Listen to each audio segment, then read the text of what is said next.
Welcome to the Sports Extra War Room. I am Alex Glaze. We have an exciting draft night ahead. The drama's already started before a pick was made. We have so much to get to ahead of a big night for not only the Falcons, but for Georgia sports in general. So many Georgia athletes going to be picked tonight and see their dreams realized. We have so many angles to cover tonight, and we are all over the place covering the biggest storylines. Tonight we have Maria Martin joining us outside of Justin Fields' house as he awaits the call that he will certainly be getting hopefully early in the night. We also have some experts coming on later in the show. And of course, we have my guy, Mark Zinno, who's going to be with me for the next 2 hours as we talk all things draft. If you have any questions on YouTube or Facebook, just throw them in the chat and we will get to them when we can. So without further ado, let's get to Maria Martin, who is outside of Justin's house. Maria, an exciting day for the Fields family. It's been a long couple of months for them, hasn't it?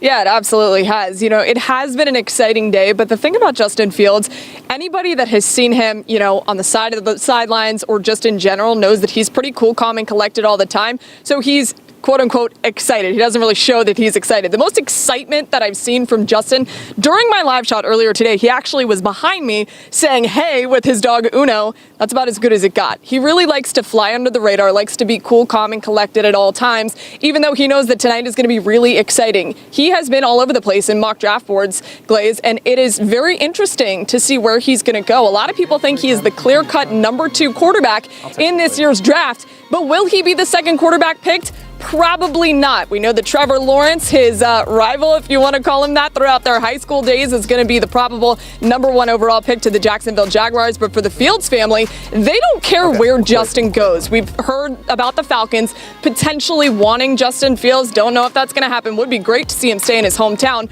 Growing up, Justin Fields and his dad, they went to plenty of Falcons games together. His dad was a season ticket holder for over a decade. And when I asked his dad exclusively what it would mean to him to get his son drafted by the Atlanta Falcons, he told me that it would be a dream come true, but seriously, it's just a blessing wherever he goes. It has been a long couple of months for Justin. It's been a long college ride, his transferring from the University of Georgia to Ohio State, but he did great things at Ohio State. He surely will flourish at the next level. It's just exciting to see where he's going to end up today, Glaze. Absolutely, Maria. You know, I want to bring in Mark Zinno now, and I think we can do this. Look, we're still doing this technology thing. Zinno's joining us through Zoom. I think everyone can hear me still. We're all good here. I think we're all on the same page here. Justin Fields is the second best quarterback in this draft, but he's not going to be going to New York to play for the Jets. Zinno, what's the deal with that? Why are the Jets so high on Zach Wilson and to the point where they've come out and said, hey, we're taking Zach Wilson? Justin Fields is the second most quarterback. I don't know if you want to classify him as the second best. I mean, coming into the season, obviously people thought that. But Zach Wilson has shown a lot of great decision-making abilities. He's a lot more mobile than people are giving him credit for. And a lot of these teams are looking for guys who are about fit. What the Jets do offensively isn't what Justin Fields necessarily is the best at. I mean, Justin Fields is going to be great at improvising. He's going to be great at extending plays with his legs. He's going to be great at making plays with his legs. But certain offenses just want a certain skill set of guys, and I think that's really what's predicating this more than anything else. I'm not sure why the narrative has changed on Justin Fields from when we didn't play a game at the end of January to now, because that's what we do during the draft. We just change narratives until leading up to tonight. But still, I'm with you. I think Justin Fields, if he falls to the Falcons at 4, incredibly tough for them to pass on him. Never mind the hometown, the home state stuff. This is just a dynamic player who's going to be able to elevate a franchise. Well, first of all, personally, I think it'd be better for Justin to get out of the state and get away from all the high school friends and all that stuff. But I mean, obviously playing for, the hometown team is never a bad thing. But Maria, I want to ask you a question because you've been able to spend a lot of time with Pablo Fields, Justin's dad, over the past couple of days. Have you been able to ask him about this process and the attacks that his son has been under? And a lot of them seem really unfair and, they're coming from anonymous sources and, it's just been really, really nasty. So I'm curious, what is Pablo saying about how his son has been kind of characterized over the past couple of months? Yeah, that's a great question because as we know, social media can be pretty overwhelming at times, and especially for a guy like Justin Fields, who has gotten a lot of criticism over the last couple months and even throughout his career in high school and in college both. And I even asked him, why do you think Justin Fields, your son, gets overlooked so much and gets talked in the way that he is leading up to the draft? And he told me he doesn't think that he's overlooked. He said every time he turns on the TV, whether he's in an airport or passing by a television at a bar or a restaurant, he said he sees his son. Whether that's a good or a bad thing, maybe it's smoke and mirrors, that was his direct quote. He said that he doesn't think his son is overlooked. Aside from all of the criticism, when I asked him about that, he said Justin just really doesn't listen to it. Every time he sees something that is negative, he really just lets it go. He said it is dad's job to worry and that Justin really doesn't do the worrying. So apparently Justin just kind of lets it go. His sisters and his dad really worry for him. But yeah, his dad doesn't think that he's overlooked at all. All right, well, we're going to be hearing a lot more about Justin throughout the night. I want to circle back, if that's even possible, to a guy who has not been talked about at all throughout the whole pre-draft process, because I think it's just been assumed since probably his freshman year of college, maybe even before that, that he's going to be the number one pick in this year's draft, and that's, of course, Trevor Lawrence.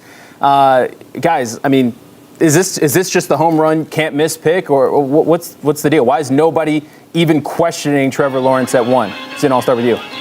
Because there's no reason to. I mean, listen, when you get put well, come on, you're the label guy, you is the greatest draft prospect since Andrew Luck, who was the greatest draft prospect since John Elway, and those two guys were previous absolute home run football players, that's exactly what he is going to be. It's almost like we forgot how good Trevor Lawrence is because we spent so much time talking about who is after him and who is the third guy. And you know, everybody keeps talking Kyle Pitts is the second best player in the draft. Well, yeah, we keep forgetting that the first best player in the draft is going to turn the NFL on its ear in 1 year. I mean, that's the level of expectation that this kid has. Remember, Andrew Luck went on a 2-14 team that stunk and dragged them to 11-5 for 3 consecutive years. That's the type of player that Trevor Lawrence is. I fully expect him to turn the Jaguars around into a winning team in his first season because, again, he's got that level of talent. I don't know if you've looked at the Jaguars roster. Have you looked at that? Because I also looked at the Colts roster when they drafted Andrew Luck. Listen, it's pretty much the same. You can build around this kid. He is absolutely going to elevate every single thing about this team.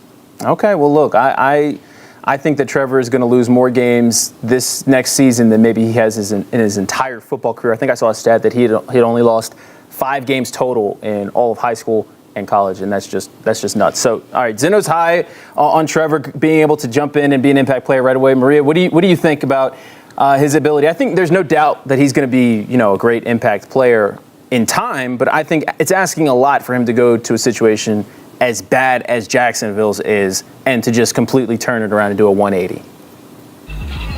Yeah, Jacksonville is in a really interesting position, and I'm going to agree with Zeno. Zeno, this doesn't happen between you and I very often, but I am going to agree because I think that Trevor Lawrence is the surefire pick at number 1. I think to miss on Trevor Lawrence is a huge mistake. He is going to be a franchise quarterback eventually. Now, he's going to lose some football games next year, and Glaze, you said that interesting stat. What's funny about Trevor Lawrence is he doesn't lose regular season games. Those losses have come in postseason losses and everything after the regular season. So those regular season losses are going to come in Jacksonville. That's unfortunate for Trevor, but hey, welcome to the NFL. He is everything that you want in an NFL quarterback. He's going to change a franchise. I don't know if it's going to be overnight, especially because Urban Meyer is walking into a situation that is truly just a mess in Jacksonville, but Trevor Lawrence can change that franchise, not only on the football field, but off it as well. And what's funny about Trevor is he's so unassuming, right? Even when you saw him in the pre-draft coverage today, he looks like he's just happy to be there, even though that's not the case. He is the surefire number 1 pick.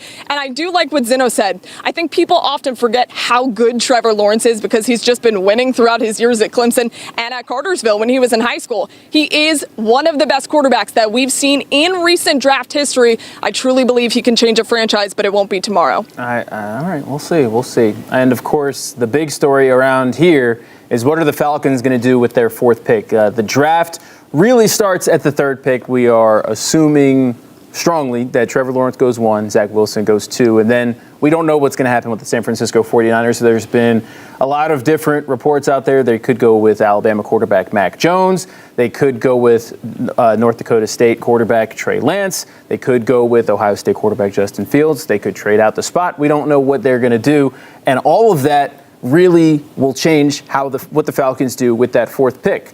But earlier in the week, we did get to speak with Falcons general manager Terry Fontenot and ask him what his plans are with that fourth pick. Here's what he had to say.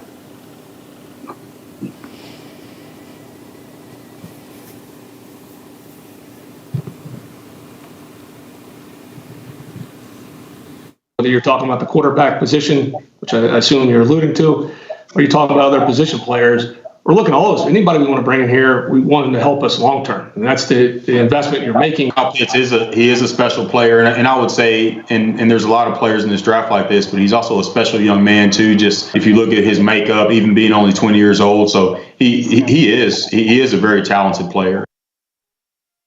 That was Arthur Smith talking about the fourth pick and Terry Fontenot talking about Kyle Pitts, obviously, right there. All right, guys, let's just get right to it.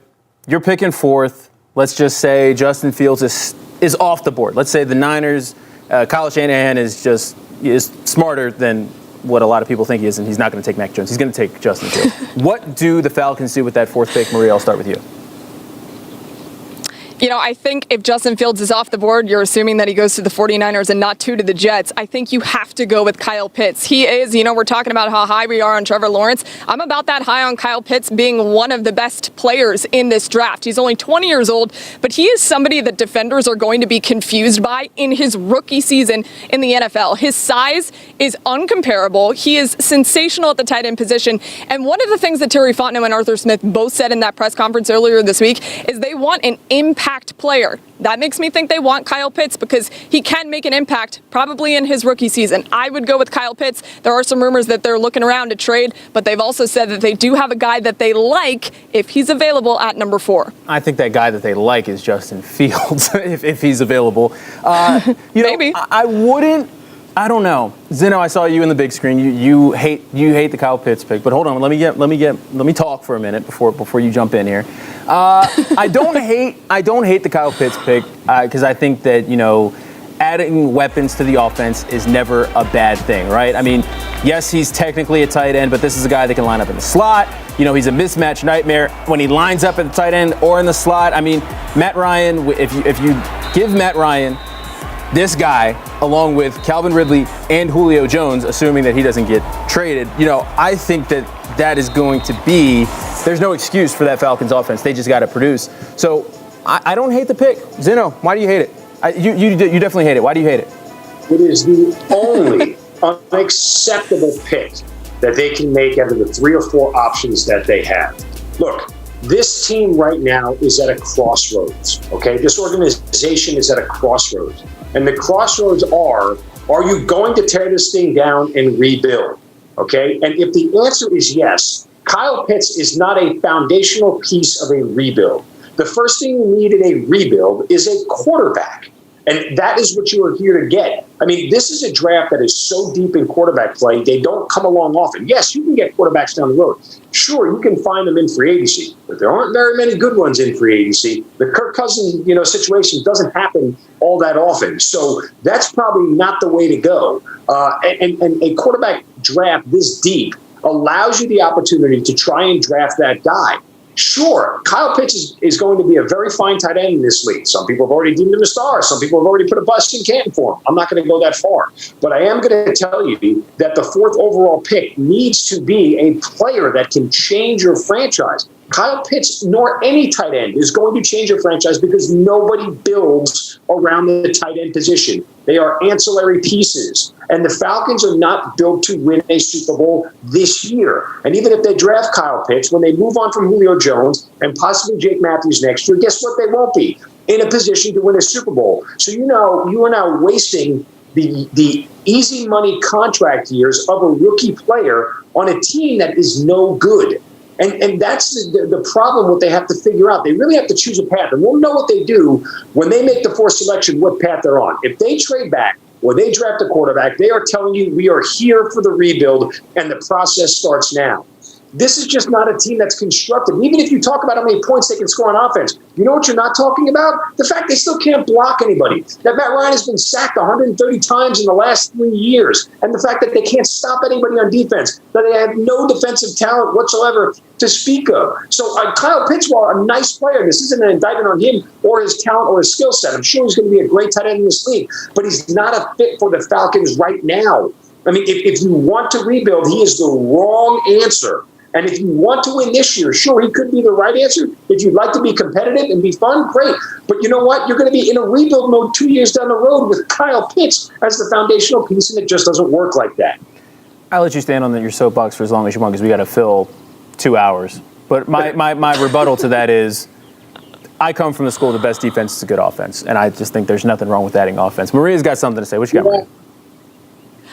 I was just going to ask Zeno, because your question to me, Glaze, was if there was a quarterback, i.e. Justin Fields, taken off the board, who would you take it for? Would you take Kyle Pitts? So, Zeno, would you take a quarterback there if Justin Fields is already off the board? Would you or take Trey Lance? no matter what? Would you take Trey Lance? I would lean on them trading out. And even if they don't get 2 first-rounders, it's probably the smarter move if you take like a first and a second or a first and a third, depending on where they have to go back. I mean, look, for me, the trade chip has to be 2 first-rounders if I'm the Falcons. Not because I'm holding a team for ransom, but because it's part of my rebuild, right? Getting 2 more first rounders over the next 2 years is so critical to being in a rebuild. Look how the Dolphins did it. Look how other teams have built off multiple first round picks. So I think that's a big part of it. I would lean on them trading out. I am not disappointed with the Trey Lance pick if that's the route that they go. I'm not smart enough to know how much worse he may be or what the difference is between him and Justin Fields. I'm not a quarterback guru in that sense, but at least if they take Trey Lance, it tells me that they are looking to rebuild around this kid, and the skills and the tools that he has are what Arthur Smith believes he can transform into an everyday quarterback in this league. And really, guys, if Arthur Blank is serious about what he says about wanting to be a perennial contender and wanting to be at the top of the league every single year and not just turn out dollar bills because the bottom line looks good, because you can sell stuff against almost any franchise in this league, then you have to find your quarterback for the next 10 years. Because let's just say you keep Matt for this year and you keep him for next year. In 3 years, in 2023, you're still looking for that next franchise quarterback. And who knows what it's going to be like. I mean, look, I get it. There's no guarantee on any of these quarterbacks right now. But I would tell you, in recent memory, first-round quarterbacks have turned out pretty good. With the exceptions of the Dwayne Haskins and the Mitchell Trubisky's and the Josh Rosens of the world, the first-round quarterbacks have all been pretty good. I think it's too early to talk about Daniel Jones or Sam Darnold or any of those guys as bust yet, but for the rest of them that are in the league 3+ years now, I think we know that these first-round quarterbacks turn out to be pretty good early on. You forgot Mr. Trubisky in there, but I get your point. We got some comments here on Facebook. Larry coming in hot. Zeno hates everything, Alex. I agree, Larry. No, it's so easy for you to sit there and say that. I didn't say that. Larry said that. I just know what I like and know what I don't like. Larry said that. I didn't say that. Don't be mad at me. We got Misty here. Falcons, please do not pick a quarterback. So Misty does not want to see a quarterback picked with that fourth overall pick here. Then we got Daniel. Too many good storylines to follow, especially now that Rodgers apparently wants out of Green Bay. It seems to me that Denver would be the likely location if he's traded, but it's hard to visualize a big trade like that tonight. Actually, I think a big trade like that tonight could happen. Let's stay there, though, with the Aaron Rodgers news coming out a couple hours ago. What did you guys make of that when we all saw, the tweet from Adam Schefter that, we've seen this before, that, Aaron Rodgers not happy with what's going on in Green Bay, but this seems like it's a little bit different because now there's the added Aaron is saying that he does not want to be there and would not play there anymore. So what do you guys make of that? I would. Yeah, first of all, I think that it's very interesting that this came out. Regular season game. I mean, there's no way he's holding out. He might be posturing and everything else, and we've seen this before, right? But I don't think Aaron Rodgers is not suiting up come September for a football game. That said, Green Bay sort of did this to themselves, right? I mean, look, you haven't extended the guy. You drafted a replacement for him. You haven't put any other real offensive weapons around him since Devontae Adams. I mean, what are you telling your quarterback here about what your priorities are? But then again, look, Aaron Rodgers is as aloof and as surly as they come personality-wise. And so what may be misconstrued here as I want out could be something as just hey, I'm unhappy, fix this in the draft and fix it now and show me some love and get me a player that can impact this offense or get me a player that can get me a title. It may be more of that sort of posturing than anything else. I don't know. Zeno. This feels a little bit different to me. I know we've seen Aaron Rodgers unhappy before, but I don't know. Maybe this. And listen, I pay attention to a lot of irrelevant stuff. So maybe do you think he enjoyed hosting Jeopardy a lot there? Maybe. Listen, I'm serious. Maybe life after football. I mean, how old is he? Was he 37? I mean. Seriously. Yeah. I mean, he's coming off an MVP. 37. He's close to that, though. Hold on. I'm going to look it up right now. Let me add one thing here real quick about the Aaron Rodgers thing that could actually hurt the Falcons. If a quarterback star team, let's say Denver or even Chicago, has the deal of pony, and I don't think it would do with Chicago because it's the same division, but you get my point. Or even the Saints. Imagine the Saints go get Aaron Rodgers. Oh, God, shoot us in the face. But if a quarterback-starved team makes a deal for Aaron Rodgers tonight, that lowers the Falcons' ability to have a suitor to trade at number 4. That could be very detrimental. The same thing with Jimmy Garoppolo. If he gets moved to the Patriots tonight or before this thing kicks off, that lowers the Falcons' chances of trading at a 4. All this other quarterback moves hurts the Falcons' ability to have their pick of teams that want to get up to 4 because they're looking at other options. This could be bad for the Falcons as much as it could be for anybody else who's going to have to play against Aaron Rodgers wherever he lands. I agree, because the only reason you move up into the top 5 is for a quarterback, right? Like that's what you do. We brought up the Broncos, but let's not forget that earlier in the week they just traded for Teddy Bridgewater. I'm not saying that that would stop them from maybe going after Aaron Rodgers, but a lot of quarterbacks going on there with Drew Luck. But Maria, I want to get your take on the whole Aaron Rodgers saga. You laughed a little bit when I said the Jeopardy thing. Listen, he did a great job with Jeopardy. Viewership was up. I mean, Jeopardy's looking for their next guy. I mean, they throw a bag at him. He doesn't have to get hit every week. He doesn't have to go out and stand in the 15-degree weather at Lambeau. Jeopardy sounds like a pretty sweet gig. Yeah, I mean, it sounds like a pretty sweet gig, but I don't think that that's what Aaron Rodgers wants to do, at least not anytime soon. And, it does kind of play into the narrative. He's freshly engaged, that we found out. He's going to be marrying Shailene Woodley. But I don't think that he's done playing football. I think that, like we talked about, Aaron Rodgers, we've seen him upset before, but this does feel really different to me because they talked about the contracts that they had proposed to him, the negotiations that they had with him, and he flat out denied them and said, I don't want any part of this. You got to fix this, and it hasn't been fixed. So I think that we haven't seen the end of this. This is just the tip of the iceberg, and I think things are going to be very interesting when it comes to Aaron Rodgers and where he might end up tonight, and I think he is not going to play for the Packers next year. All right, we got some comments here. Larry, my guy Larry chiming in. Jeopardy is calling Aaron Rodgers. Look, Larry, 2 for 2. I'm with Larry. Larry and I, we're right here. We're right here. But look, I'm reading headlines, guys, right now that says that Aaron Rodgers to the Broncos is as close to done as it can get right now. Oh, wow. This is a very dangerous spot for the Falcons because the Broncos are one of those teams that might want to move up to 4. Not dangerous, that's not the right word. But look, the less suitors there are, the lower the price tag will be for that pick. And that's really going to hurt them if they want to move off of this thing, and they may have to adjust. But, ultimately, if it goes Lawrence, Wilson, Jones, Justin Fields is there, I feel pretty confident that's the route they're going to go. Zeno, I'm not sure if I'm with you there, though, because I think, they traded for Bridgewater earlier in the week. And I'm not saying that Teddy Bridgewater is maybe their future franchise quarterback, but I think maybe they were looking for a placeholder because what were they placed at right now? They're supposed to pick ninth right now. I think they would have been happy with Teddy Bridgewater at quarterback, but when you have the opportunity, when you hear Aaron Rodgers, you pick up the phone and you see what you can do. Hello?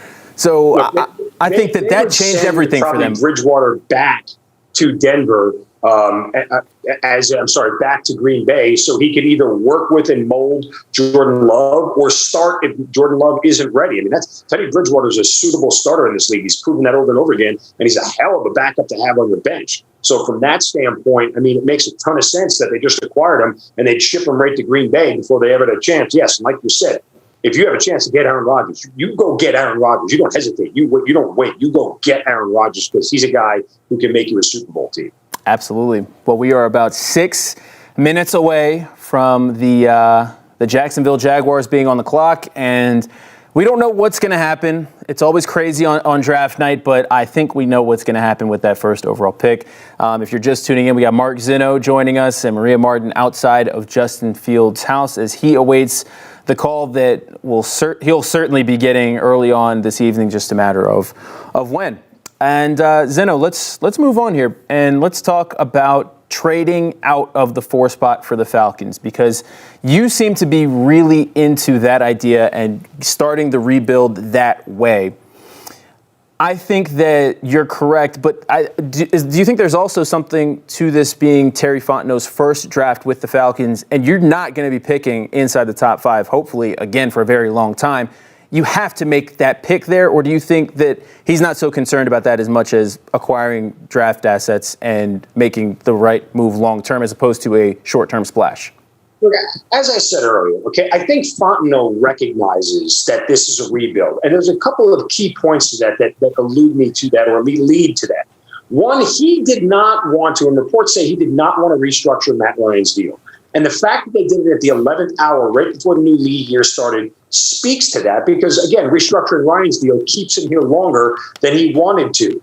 He also wants to trade Julio Jones. Those reports are coming out. So, look, if you're talking about not having your 2 best players on the roster within the next 12 months, that tells you that they are going to turn this franchise over. And so, yes, there's a certain smartness to getting out of the 4th pick and not drafting in your first draft and stocking assets. Because, look, can you really grade him on his first draft if he trades out? Let's say he trades out of the top 10 and ends up picking Micah Parsons or whoever it is, whatever defensive player is there, because clearly they're going to need some defensive talent at some point, right? Or just goes to take another lineman, takes some Sean Slater from Northwestern, just to get more depth on the offensive line, because Jake Matthews after this year likely will be gone and you'll have to refill that spot.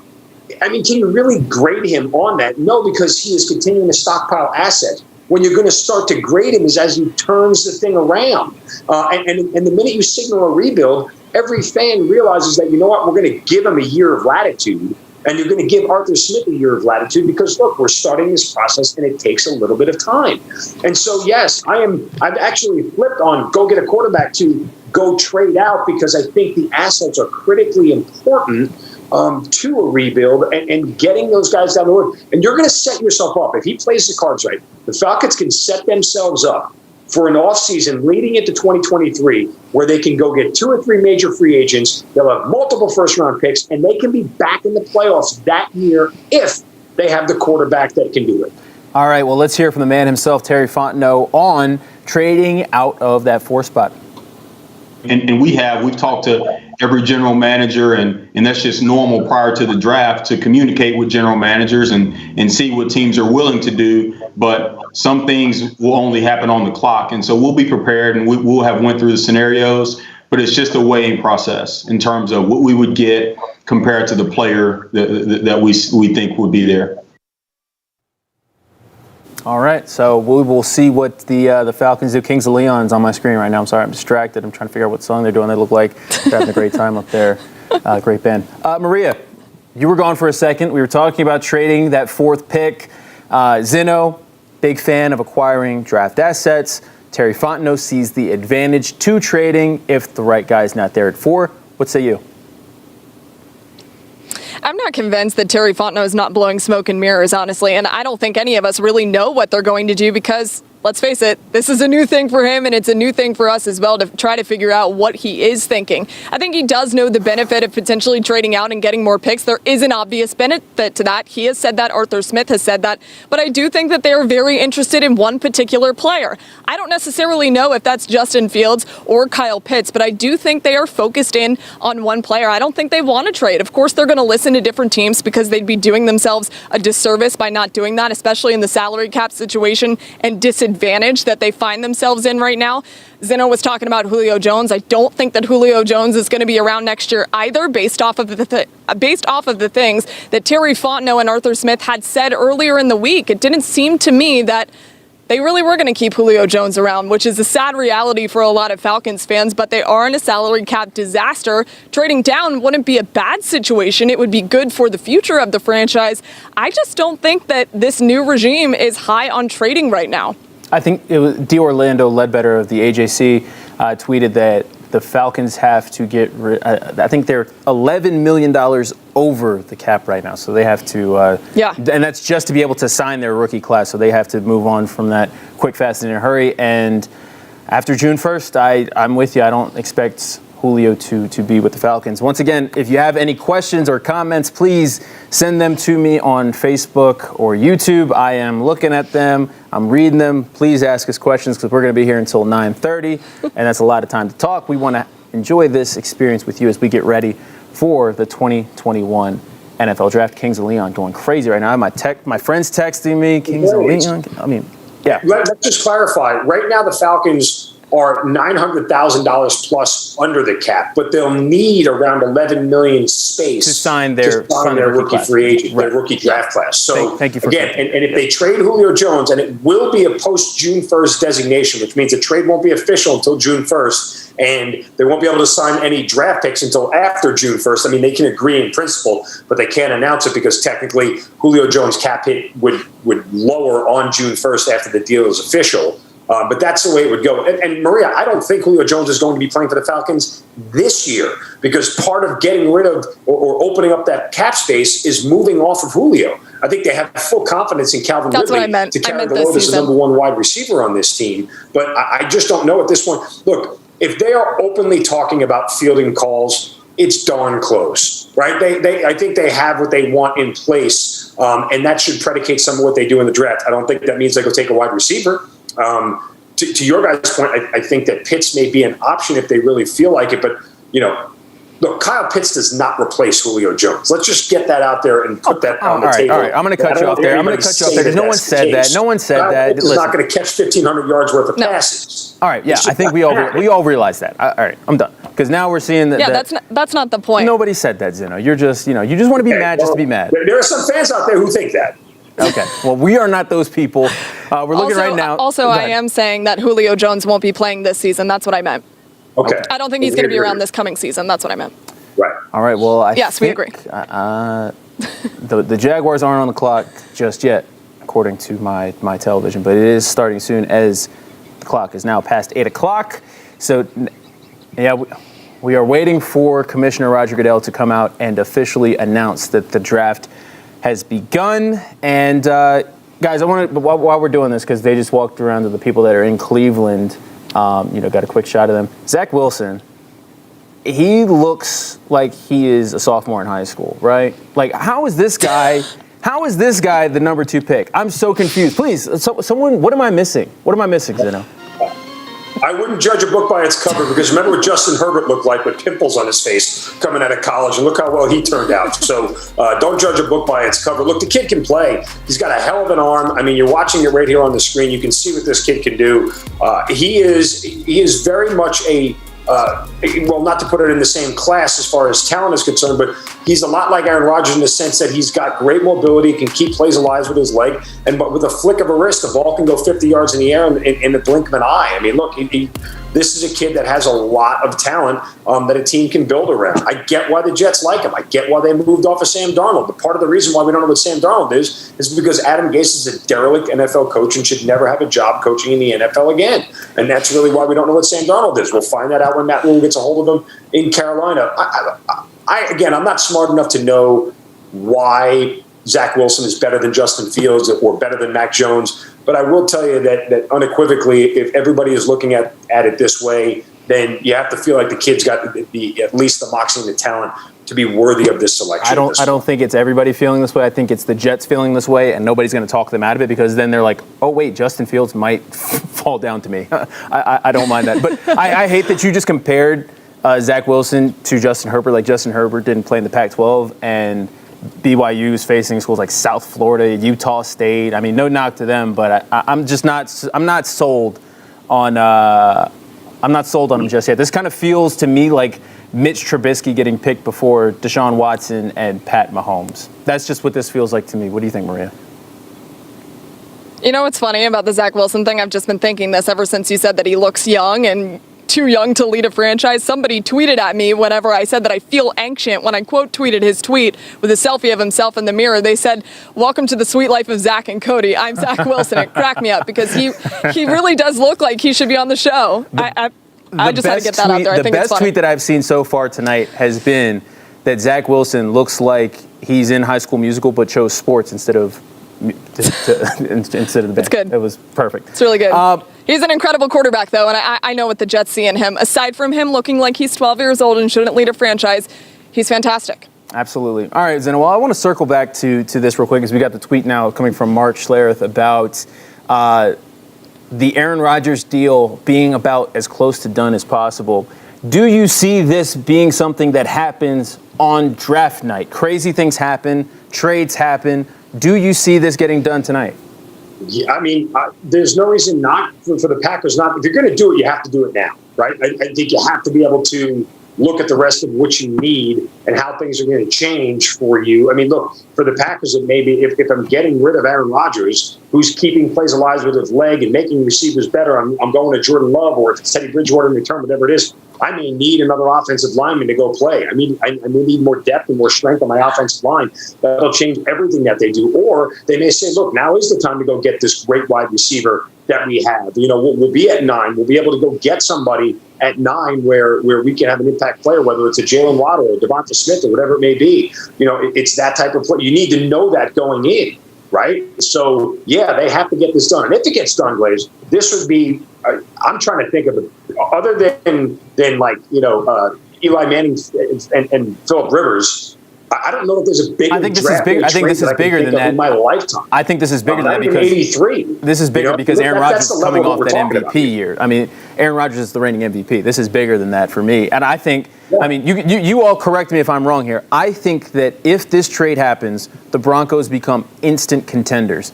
When you look at that offensive roster, Jerry Jeudy, Noah Fant, Cortland Sutton, I mean, that all of a sudden, that offense changes when Aaron Rodgers is playing quarterback and not Drew Lock. I mean, Drew Lock did his thing against the Falcons, and you know, he had his moments, but it's a little different when Aaron Rodgers is playing quarterback.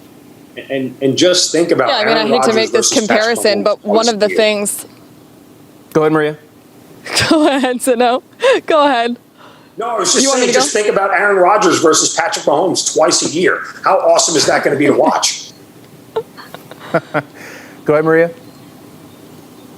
I don't know what Zeno just said. I couldn't hear him, but I hate to make this comparison, but you have to look at what just happened. Who won the Super Bowl and how did that happen? That makes me think that Aaron Rodgers could potentially change another franchise. Specifically, Glaze, I'm going to agree with you. Like the Broncos, who have so many weapons on the outside, Aaron Rodgers lives there. I think he would be great there. I don't really want to see him leave the Packers. Nobody does, but I think it's happening. And like Zeno said, if it happens, you got to do it now. It's got to be tonight. I don't know. Listen, I think something happens with Aaron Rodgers. I don't know. He's 37. I think he wants to be done with football, right? I think the Jeopardy gig. He doesn't want to be done with football. The Jeopardy gig sounds pretty. He looked great. He did great. I don't know. I don't know. But Denver's a great city. Yeah, in the future. And, you know, playing for John Elway and just, you know, that'd be a great situation for him. And obviously, I think he'd be treated a lot differently than how he's treated in Green Bay. So a much better situation there. Still waiting for Commissioner Goodell to come out and officially start this draft. We, of course, are anticipating Trevor Lawrence being that number 1 overall pick. We have Maria Martin outside of Justin Fields' home. Wait, as he will certainly be getting the call shortly after Trevor's call. And then we have Mark Zeno on as well to just, you know, to hang out with us tonight for a couple hours as we just enjoy the draft. If you have any questions or comments, send them in the comment section on YouTube and Facebook. Listen, somebody else coming in here. Zeno is a madman. These are not my words, Zeno. This is the energy that you're putting out there. The night hasn't even started. Makes me a madman because I objectively look at the franchise and realize a rebuild is coming and want them to take the shortest, quickest, fastest way back to the top of the NFC. Don't ask me. That makes me a madman.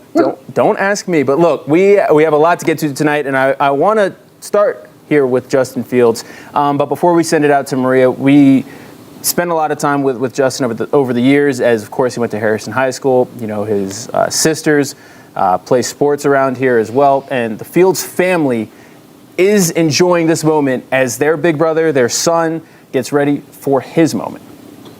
I'm trying to take it all in because I don't want to get 20 years down the road and say, man, I wish I would have took that in. It's a busy time for the Fields family. It's really busy. We usually kind of divide and conquer. With the two girls in school playing sports and big brother Justin getting ready to be a probable first-round pick in the NFL draft. Fans of his or something like that, like, really, him? That's pretty much how they feel. He's just their big brother. It's been a long journey for Justin from being a top-ranked QB prospect at Harrison to now. It helps him a lot. That's what I said. We're built for this. We adversity in high school, college. We're built for this. After the 2018 season with Georgia and losing the starting job to Jake Fromm, he transferred to Ohio State and exploded. Here's Fields with time in the end zone. I remember that first spring game. There's 80,000 people there, and I was like nauseous. I felt like I was going to throw up.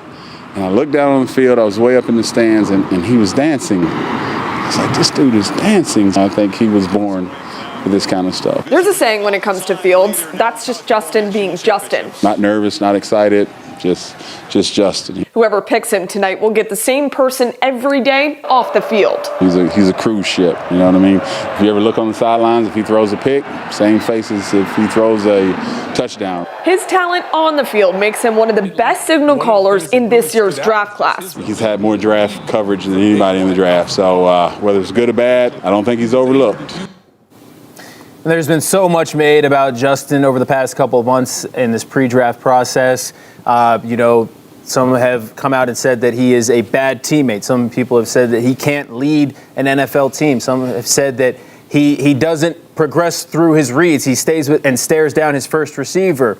All things that his head coach at Ohio State, Ryan Day, has come out and defended him for. And then just a couple of days ago, you get the report that he's been dealing with epilepsy as well. And Ryan Day had to come out again, defend his guy, say that this is something he's been dealing with. It has never been an issue, and Justin has never missed a game.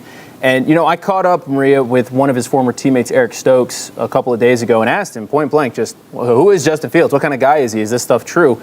And he couldn't have made it more clear that all this stuff is just not true and lies, and that Justin could not be a harder worker or a better leader. Is that kind of the vibe you are getting as well as we get ready? I mean, Justin's going to be the franchise quarterback for some team tonight.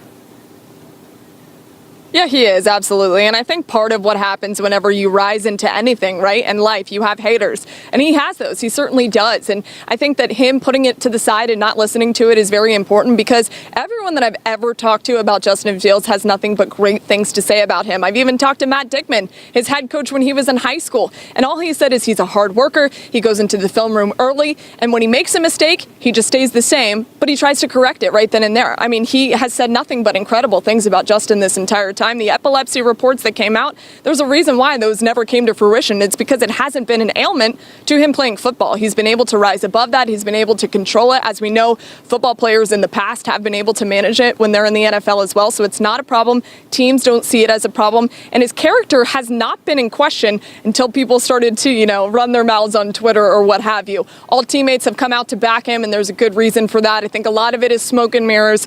He's a really cool, calm, and collected kid. I've had a great time getting to know his family. His little sister plays softball at Georgia. I saw her walking into the house earlier today. I even saw his dog. His name is Uno, because, Justin Fields wore number 1 at Ohio State. Came out, said hello to me. He was so cute. Oh my gosh, look at him. He was adorable. And he circled me a couple times. He also came back during my live shot earlier today. Justin also made an appearance, said hello. So I think this is an exciting time for the Fields family. His life is going to change forever, starting here in just, I hope, within the next hour, because it means he's going to go pretty high. But, Glaze, I think there is, like I said, there are haters no matter how high you get in your life, no matter how high you climb in your career or anything. And so I think he understands that. But I also do think that his talent on the field is what's going to put him into the next generation of great quarterbacks in the NFL. He's ready for tonight. Not only is he ready for it personally, but professionally as well. And if you think about it, Justin's been dealing with that for a very long time, from the high school days. He's always compared with Trevor, and then, he goes to Georgia, and, then he You know, you hear all the stuff about how he was competing with Jake Fromm. Maybe it worked out, maybe it didn't, but then he moves on to Ohio State and he still just gets it. But it seems like no matter where he goes, he just wins. So I think that at the end of the day is all that should matter. And, you know, if your teammates are coming to bat for you, that says a lot because guys don't have to do that. Trust me. Commissioner Goodell. But you know the good thing about it, too? Go ahead. No. I was just going to say Commissioner Goodell on the stage right now, seemingly getting ready to start this draft. Looks like he's getting booed right now and just, you know, soaking it all in. Because, you know, last year he was just in his basement, you know, couldn't hear. Well, he heard the boos. That was the best part when they brought the Zooms up. But another bringing up. Okay, yeah. So the draft is getting ready to start, and the Jacksonville Jaguars will be on the clock. But go ahead, Maria. The only really quickly thing that I wanted to say that we haven't even mentioned tonight, remember the game that Justin was playing, the postseason game where he got absolutely leveled, broke a rib? I mean, he was just completely distraught, and then he threw 4 touchdowns. I mean, people forget that this kid is not only tough off the field, but he is incredibly tough on the field. He showed that. I mean, he winced a little bit here and there, you know, limped around, went into the medical tent, and then he came out there and balled. I mean, he is a hard worker, true and true, and that's what Coach Dickman had told me as high school head coach, that he is a hard worker and has an incredible work ethic. That'll get you a long way anywhere, and especially in the NFL. Absolutely. Zeno, you've been quiet, unusually quiet. Yeah, well, I'm just, you know me, it always comes back to betting at some point, but already the Denver Broncos have went from 60-1 to win the Super Bowl down to 20-1, and from 30-1 to win the NFC down to 10-1. And the trade hasn't even happened yet. Listen, of Aaron Rodgers possibly going to the Broncos. So Vegas knows. Vegas knows. It's going to be a fun night. Vegas knows. You know, just like earlier, I had a buddy text me that he took a bet early this morning. Mac Jones over 3.5, the third and a half pick, right? So he was going later than that third pick, and he took it at plus 160. And hours later, that was at minus 140. So clearly, he beat the book there and got a better number. So. You know, it's funny that we're starting to look at things through that lens, though. Maybe sports gambling will get legalized here soon, and we will be able to do a lot more with that. What do you think about that, Zeno? Say that again. I'm sorry. Maybe sports gambling will get legalized here, and we'll be able to have a lot more fun with what we are just discussing. Oh, absolutely. I mean, listen, betting on the NFL draft is a ton of fun. Like, if you haven't gone through this experience yet of betting on the NFL draft, you're completely missing out on one of the more fun things you can do throughout the betting year. It's right up there with March Madness and obviously any NFL game. But yeah, there's a lot of different props you can take. For example, over or under 5.5 Alabama players taken in the first round. You know, like that's a really juicy bet to take the under on. I like the odds and I like the number that you're getting. But all it takes is one team to trade back in to go get a guy that you don't expect him to get, and all of a sudden your wager gets blown up. So a lot of fun to bet on draft night. Absolutely. All right, I'm looking at the YouTube comments right now, and they're going back and forth about Matt and Julio. So, listen, the facts are, I think Falcons fans have to come to grips with, in order for the Falcons to take a step forward, they have to cut ties with both Matt Ryan and Julio Jones, right? I mean, I don't think I'm too off for saying that, Zeno. Oh, I see you giving me a clap. I appreciate that. I don't know if that doesn't happen for both of them this year, but I think that it happens as soon as possible. But it's kind of awkward because it wasn't too long ago that Arthur Blank came out and said Julio is going to be a Falcon for life. So yeah, well, I mean, you're partly in this situation because Arthur Blank has said Matt's going to be a Falcon for life, and Julio's going to be a Falcon for life, and Deion Jones will be a Falcon for life, and Grady Jarrett will be a Falcon for life. I mean, you know, that's not the way football works anymore. I mean, we're just talking about Aaron Rodgers, possibly, you know, one of the top 5 quarterbacks ever, unequivocally probably top 10 in the history of the game, being traded on draft night. Like, and you are sitting here crowning players Falcon for life. It's just an asinine thing for an owner to do from top to bottom. You don't put your team in that situation, and you don't do that to your fan base because you look foolish when you have to go back on it. And unfortunately, you know, and I don't know why Falcons fans have a hard time realizing that it's not saying Matt Ryan stinks or he can't play anymore. There are points in every organization in the NFL where you have to move on, you have to turn the page, and you have to just get younger, cheaper talent into your organization because it's the only way you can consistently win in this league. If you look at the formula for the last couple of years of all the teams that get to the Super Bowl or win the Super Bowl, at least one of them is with a quarterback on a rookie deal. I mean, that's just the way it is. It's how you can build a roster around a young player. It's really hard for quarterbacks with $20 million cap hits to win the Super Bowl. You know, the only quarterback to win the Super Bowl with a $20 million cap hit, his name is Tom Brady. He's done it twice. So if you're not Tom Brady, guess what? It's really tough for you to win a Super Bowl with a $20 million or higher cap hit because the rest of your team is going to be lacking in talent, or at least high enough level talent that gets paid enough to help you win football games. The fans have to realize that the rebuild is coming. I just hope Terry Fontenot and Arthur Smith realize the rebuild is coming. The way you do it, you got to win with a young quarterback on his rookie deal. That's how it's done these days. And you got to strike gold with your Patrick Mahomes and hope that your guy can be that good. The Jacksonville Jaguars are on the clock, just over 6 minutes until that pick is in. Maybe it'll come a little bit before that. I think we all know who this pick is going to be. They just showed the Jags war room. Urban Meyer just seemed like he was soaking in the moment. Didn't look like anyone was on the phone there. Trevor Lawrence just sitting in there with all of his family. They're going to take all 10 minutes to decide Trevor Lawrence. Like, come on. Like, what are we doing here, Jacksonville? It's why you stink at everything. Just pick the damn kid already. I agree with you. It'd make our life a lot easier so we can move on and you know, talk about something here. You know, they're showing Trevor Lawrence, obviously, and I think we all know that is going to be the pick. Zeno, you said earlier that Trevor Lawrence is a guy that can come in right away and change the culture and be the guy that the Jags need him to be to change the tide for that franchise right away. You looked at the roster. You sticking with that? He could be the guy. Doesn't matter. He's going to change things immediately. If I didn't see it with Andrew Luck with my own two eyes of a quarterback who took a 2-14 roster that was so bad, that couldn't run the ball, that couldn't play defense, that couldn't block up front, if he could do it and take a team to 11-5 and make the playoffs, I have every faith that Trevor Lawrence can do the exact same thing. Look, the Jacksonville defense, and let's be real about this, it's not as bad as people think. And they were in a lot of competitive games last year, especially later on in the year. So it's not out of the realm of possibility to think that this can't be a 7 or 8 win team. Remember, 17 games this year. Might they finish 8-9? Maybe. But for them to go from 2 wins to 8 wins in year one of Trevor Lawrence, that is massive. And it wouldn't surprise me at all if Trevor is able to do that in year one. Look, you're going to see a kid who is every bit as mobile as Patrick Mahomes and Lamar Jackson, and who's got the arm of Aaron Rodgers and some of the best quarterbacks in this league. The kid is a complete package. When they say he's the most highly touted draft prospect since Andrew Luck, who was the most highly touted draft prospect since John Elway, that's elite company to be in. That is special company to be in. And I think Trevor Lawrence is right there with those two aforementioned guys. All right, well, we are getting ready to do a hit for primetime news, so just bear with us for a quick second. We're going to pause here as the Jacksonville Jaguars are on the clock, getting ready to make that first pick. And just give me a second here. We're going to do a quick hit for TV and then get back to business.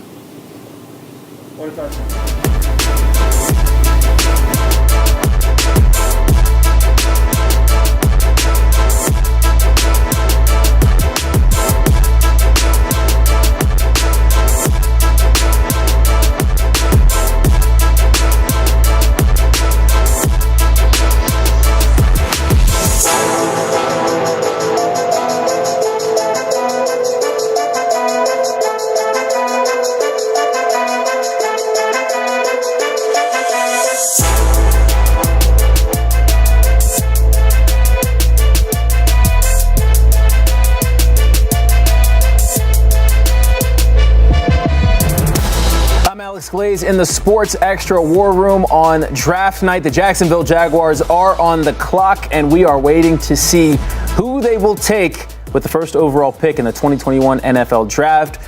All we have heard for the past couple of months, Trevor Lawrence is going to be that pick. Cartersville's Trevor Lawrence. It seems like he has been the number one pick or projected number one pick since he stepped on campus at Clemson. We have Maria Martin and Mark Zeno here to talk about it for a second. Zeno, you are saying that Trevor Lawrence is a guy that can step in right away and and turn the Jaguars into an instant contender. Right now, Vegas has the Jaguars win total at 6.5.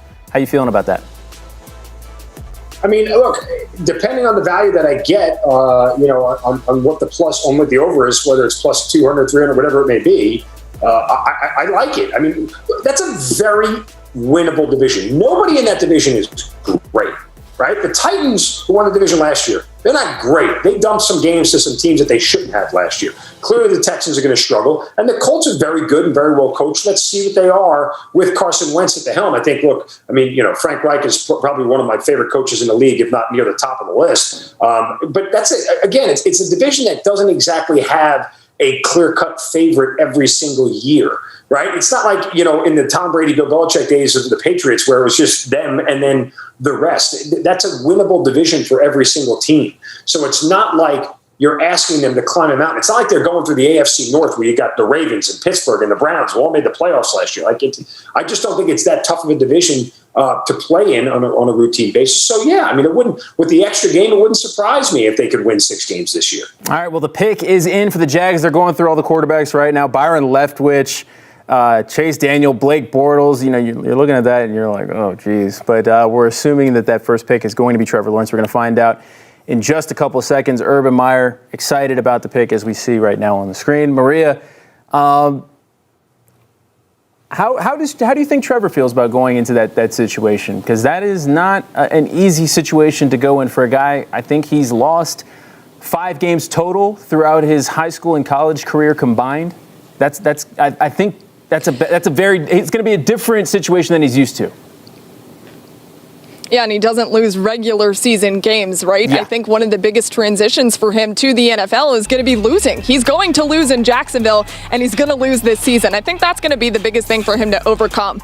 I'm less worried about Trevor Lawrence going to the Jacksonville Jaguars as I am the Jacksonville Jaguars situation for him in general. I think that Trevor Lawrence can change any franchise. I don't think that he would make them an instant contender. That doesn't mean that I don't think Trevor Lawrence is sensational. I think he's one of the best quarterbacks that we've seen in probably the last 10 years coming in that first spot in the NFL draft. I really do believe that. And I think that, as Zeno had talked about earlier, we always forget how good Trevor Lawrence is because he just wins on a consistent basis. He talked about how he never loses those football games. But I'm really interested and also a little bit worried to see how him and Urban Meyer are going to connect in Jacksonville, should that be.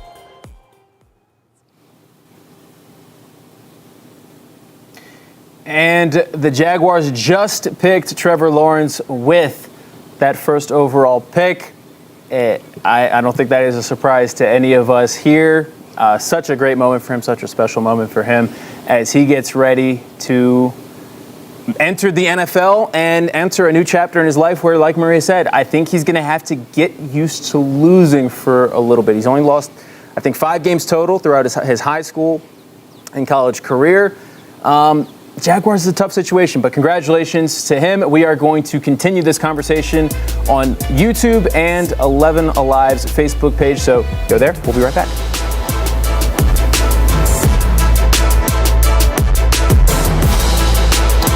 All right, guys, Trevor Lawrence just picked with the number 1 overall pick. A shocker to nobody here. Maria, what is the thing you think Trevor's going to have to get used to as he gets ready to make that transition to the NFL? Losing. Yeah, Seriously. yeah. I mean, he's really going to have to get used to losing football games. I'll give you a very interesting scenario. A couple of years ago, I covered O.J. Howard during his draft when he got picked to the Tampa Bay Buccaneers. I think it was 9th that year. And when I texted him a couple of games into the season, this was when the Bucs didn't win the Super Bowl, mind you, I said, what's been the biggest transition between your move from Alabama to the NFL? He literally told me losing because he hadn't lost games ever since he was in high school, all the way through college, winning national championships. Same situation as Trevor. I think he's got to get used to losing because they're not going to be instant contenders, in my opinion. Jacksonville is in a very sticky situation. Urban Meyer is going to have somewhat of a learning curve. I don't think it's going to be that far-fetched, but I do think that Trevor Lawrence is just going to have to take the L sometimes this season because he really will be. Zeno, we've talked a lot about Trevor, but I think that what nobody's really talking about is the Urban Meyer factor here, because I think something that maybe hasn't been considered, yes, Urban's a winner, but Urban also, he jumped ship. Do you think there's any concern that Urban, bails if this thing doesn't work out? Because it's going to be rough, and we've seen that, being able to coach college football really well doesn't always translate to being able to coach grown men in the NFL. Okay, so look, let's put it this way. Urban Meyer is still sitting behind a desk at Fox Sports if Trevor Lawrence doesn't come out this year, right? Like, that's the only reason he took this job. was because he was guaranteed Trevor Lawrence. I mean, outside of the fact that it was, Jacksonville and it's Florida, it's an area he knows well, that there's obviously that connection there. But in reality, if it's not Trevor Lawrence who's coming out this year and he decided to play one more year, Urban Meyer is still sitting behind a desk. So I think he took this job knowing full well that Trevor Lawrence was going to be his quarterback and that he was a guy that he wanted to build his NFL empire around. And that goes back to what I was talking about before, Maria, and the same thing and how much faith you and I had in Trevor Lawrence to be able to elevate this whole entire thing. He knows exactly what he wants to do with Trevor Lawrence and exactly how he wants to build this thing around him and why he believes he can win immediately with this. I mean, guys, the coaches who make the jump to the NFL from college, successful ones like this, are really smart and judicious when they do it. I don't think Saban, let's go back to him for a second, when he made the jump to the NFL, that was more about opportunity at the time after winning a national championship at LSU. So I don't think that was really well thought out by him at the time. It just seemed like it was more of a promotion than anything else. And clearly he went back to college. I don't see that for Urban. I think Urban's going to win first before he leaves the NFL. This isn't where he's got to, leave for a better job in the middle of the night. It doesn't happen like that in the NFL. He's got this thing for as long as he wants it, unless it goes really bad, really quick, and it never recovers. Urban's going to be there for easily 4 to 5 years, if not longer. All right, well, the New York Jets are on the clock right now. We have a comment here on Facebook. Justin Fields should go to the New York Jets. So, Maria, I'm going to toss it out to you because you're standing out front of Justin Fields' family home. Can you look in the windows? Is anyone on the phone in there? What do you? Are you seeing anything? It is very dark inside the Fields family home. I mean, I would show you, but there's really nothing to see. I mean, they really have just kept it super low key and quiet, and that's what they've told me from the very beginning is what they wanted. I'm hoping that I'll get a chance to talk to him afterwards, but yeah, everything is, there's no movement inside. They're just kind of hanging out. Hopefully we'd see him on the phone or something at 2, because like I said before, I'm going to reiterate this. I do believe that Justin Fields is the second best quarterback in this draft. I am very firm on the fact that Trevor Lawrence, his buddy from high school or rival from high school, if you want to call him that, is the surefire number 1 pick. He was, obviously, but I think he's the best. I think that Justin Fields is the second best quarterback in this draft. I don't think the Jets are going to take him, though. I really don't. Should they? Maybe. Possibly. But they haven't been high on him for quite some time. The 49ers might take him. The Falcons might take him, so he could go in the top 5. But I just don't think that the Jets are going to take him here. All right, Maria. Well, we're going to let you go, and maybe we'll catch up with you later. Maybe you'll be with Justin. Maybe. We'll see. But thank you. And we'll see. We'll catch Take up care, with guys. you. We'll catch up with you later. Let's welcome in Aaron Freeman of the Locked On podcast now as we get ready to hear who the Jets pick. The pick is in right here. I think we all are assuming this is going to be the Zach Wilson pick, and then I think the draft begins with that third pick. So, guys, we'll wait here. What are you expecting to happen with that third pick, though, Aaron? I think the 49ers, well, we know they're going to take a quarterback. The question is which one?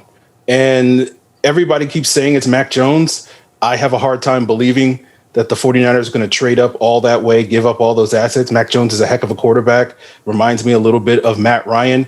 But in the case of Matt Ryan, when he was coming out, he was clearly the best quarterback in that draft class. He didn't have a Justin Fields. He didn't have a Trevor Lawrence. He didn't have a Zach Wilson and a Trey Lance competing to be the top quarterback in that draft class. And I think the perception of Matt Ryan coming out would have been a lot different had he had quarterbacks of that talent level to compete with for the top spot.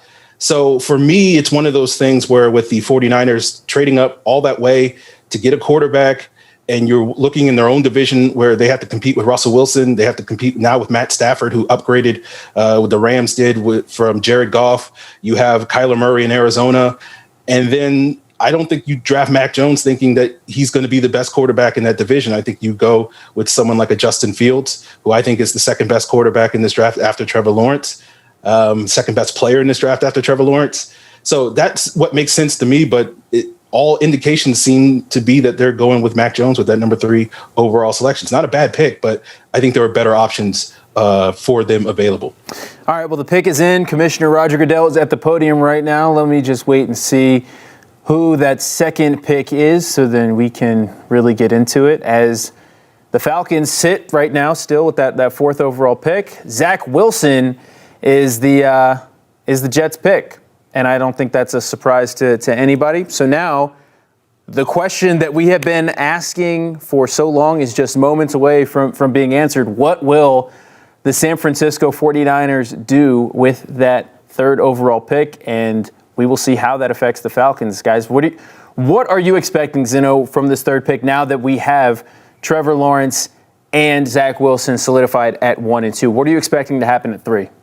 I think it's Mac Jones. And if you listen to Sports Talk Radio nationally, Colin Cowherd pointed this out earlier today. I thought it was a good point. Like, certain teams are leakers, and the 49ers have recently, in recent years, leaked everything they've ever done prior to doing it. I mean, and the Mac Jones stuff didn't arise until the 49ers made the trade. Nobody had Mac Jones inside the top 5 until the 49ers got into that spot. So they made it pretty clear about what they're doing and where they are and what they want. I really would be surprised if it's anybody other than Mac Jones. Look, let's give Kyle a lot of credit, right? I mean, he can get the most out of any quarterback in the NFL. If there was a coach you had to pick to squeeze every ounce of juice out of the lemon of a quarterback, you'd pick Kyle Shanahan to do it. He made Brian Hoyer good in Cleveland, for crying out loud. He made Matt Schaub useful. You know what? The guy has done it his entire career. He made RG3 really good. So from that standpoint, this is a guy that believes that Mac Jones is going to be the one that's going to elevate his team. I will give credit to San Fran for this, because they're going back to the same formula we talked about earlier. And Free, I know you weren't on, but they want a quarterback on a rookie deal, because guess what? Paying Jimmy Garoppolo $27 million is not advantageous to helping them win a Super Bowl. You need a quarterback on a rookie deal. That's the formula, and that's the road that they want to go down. And look, heck, even your Ravens, Glaze, we're talking, I don't think it's legit, but, moving off of Lamar Jackson in certain cases. No, I'm cutting you off. I'm cutting you off. No, stop. No, stop. No, they're going to extend Lamar. We're not talking about Lamar right now, but he's going to be extended. But I think it is. I just wanted to get. I know. Yeah. Well, you never get under my skin. You're never going to get me riled up. But like Aaron said, though, I think he made a really good point here that Mac Jones reminds him of Matt Ryan. And, when you look at Kyle Shanahan, that's what he wants. That's the prototype. That's the quarterback that he wants in his system. He wants that Matt Ryan style quarterback. So maybe Mac Jones isn't a number 3 quarterback for everybody, but maybe he's the guy that Kyle Shanahan wants. Isn't that what this is about anyway? It's not about necessarily where guys rank on the leaderboard. It's how does this guy fit what you do? Okay, I just stumped you guys. Yes, I made a good point there. Yeah, love that. I was waiting for Free. I was deferring to him. You thought you made an excellent point. I had nothing else to add. Listen, I did make an excellent point, so I appreciate that. But yeah, now I think the draft really begins right now with this third pick, and we are going to see what Kyle Shanahan's up to. And what wouldn't surprise me? It wouldn't surprise me if all this was smoke and mirrors, and this is just another way for him to get back at Atlanta, take their guy, and go and swoop Justin Fields, and now chaos will ensue in the streets of Atlanta. That's kind of what I see happening here. I don't think there's any way that you pick another quarterback before Justin Fields. I think he was the second best quarterback in this draft going into this thing. There's no way three quarterbacks are taken before him. I mean, Free, you agree with me that if Justin Fields is there and they pass on him, this fan base should revolt and will revolt. Yes. I just think that's derelict at this point. Yeah, well, I think some parts of the fan base will revolt if they take Justin Fields, and so with the Falcon fan base, anything is up in the air. But yeah, I agree with you on this point. I think Justin Fields is clearly the second best player in this draft, at least according to me. I think Kyle Pitts is probably the third best player. So if Justin Fields is not there for the Falcons, I think you can comfortably take Kyle Pitts and feel like you got the best player at that spot. But if Justin Fields is sitting there, I do think the thing I've said many times on Locked On Falcons is that if Trevor Lawrence wasn't in this draft class, I think Justin Fields is the caliber of quarterback that could be a number 1 overall pick. And you look historically over the last 10, 12 years of number 1 picks, I think he stacks up very well historically with that. So I think he makes a ton of sense for the 49ers. I think he really moves the needle for that football team. And as you mentioned, Kyle Shanahan can get the most out of any quarterback. We've seen that time and time again.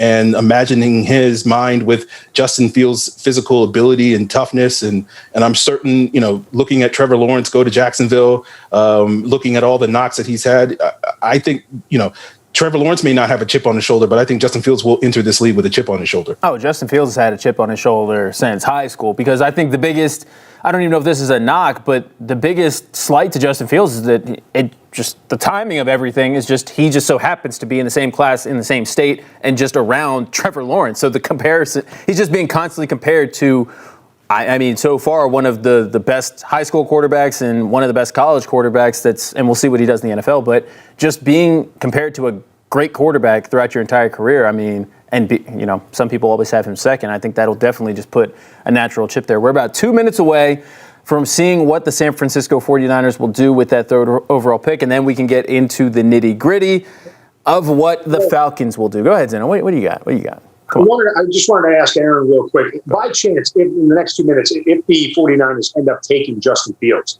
and it's Mac Jones and Trey Lance, are you in favor of them taking either one of those two or trying to trade out?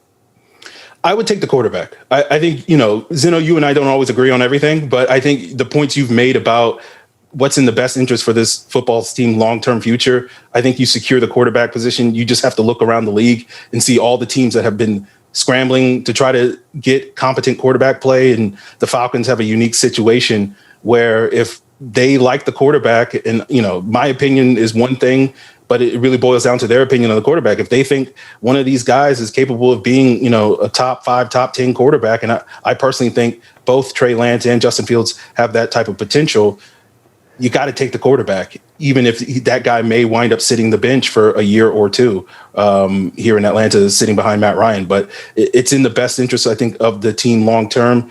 And if you don't like the quarterback, then I think you can entertain taking Kyle Pitts, or if someone's willing to trade up to that number 4 spot, then yeah, certainly you entertain the possibility of trading back if you can get a boatload of picks. All right, guys. Well, the third pick is in. We are just waiting for Commissioner Goodell to come on the stage now and announce the pick. So we will have a better idea of the way this thing is trending in just a couple of seconds. You're nervous? Is that what you just said? I'm kind of nervous. I just want the chips to fall the way they're supposed to for the Falcons. I really do. And if they take Justin Fields, it's really going to twist. What you want is you want chaos. You want Justin Fields to still be there and for the Falcons to not pick him, so that you can get on Twitter and just caps lock, go crazy for about 20 tweets. That's what you're looking forward to.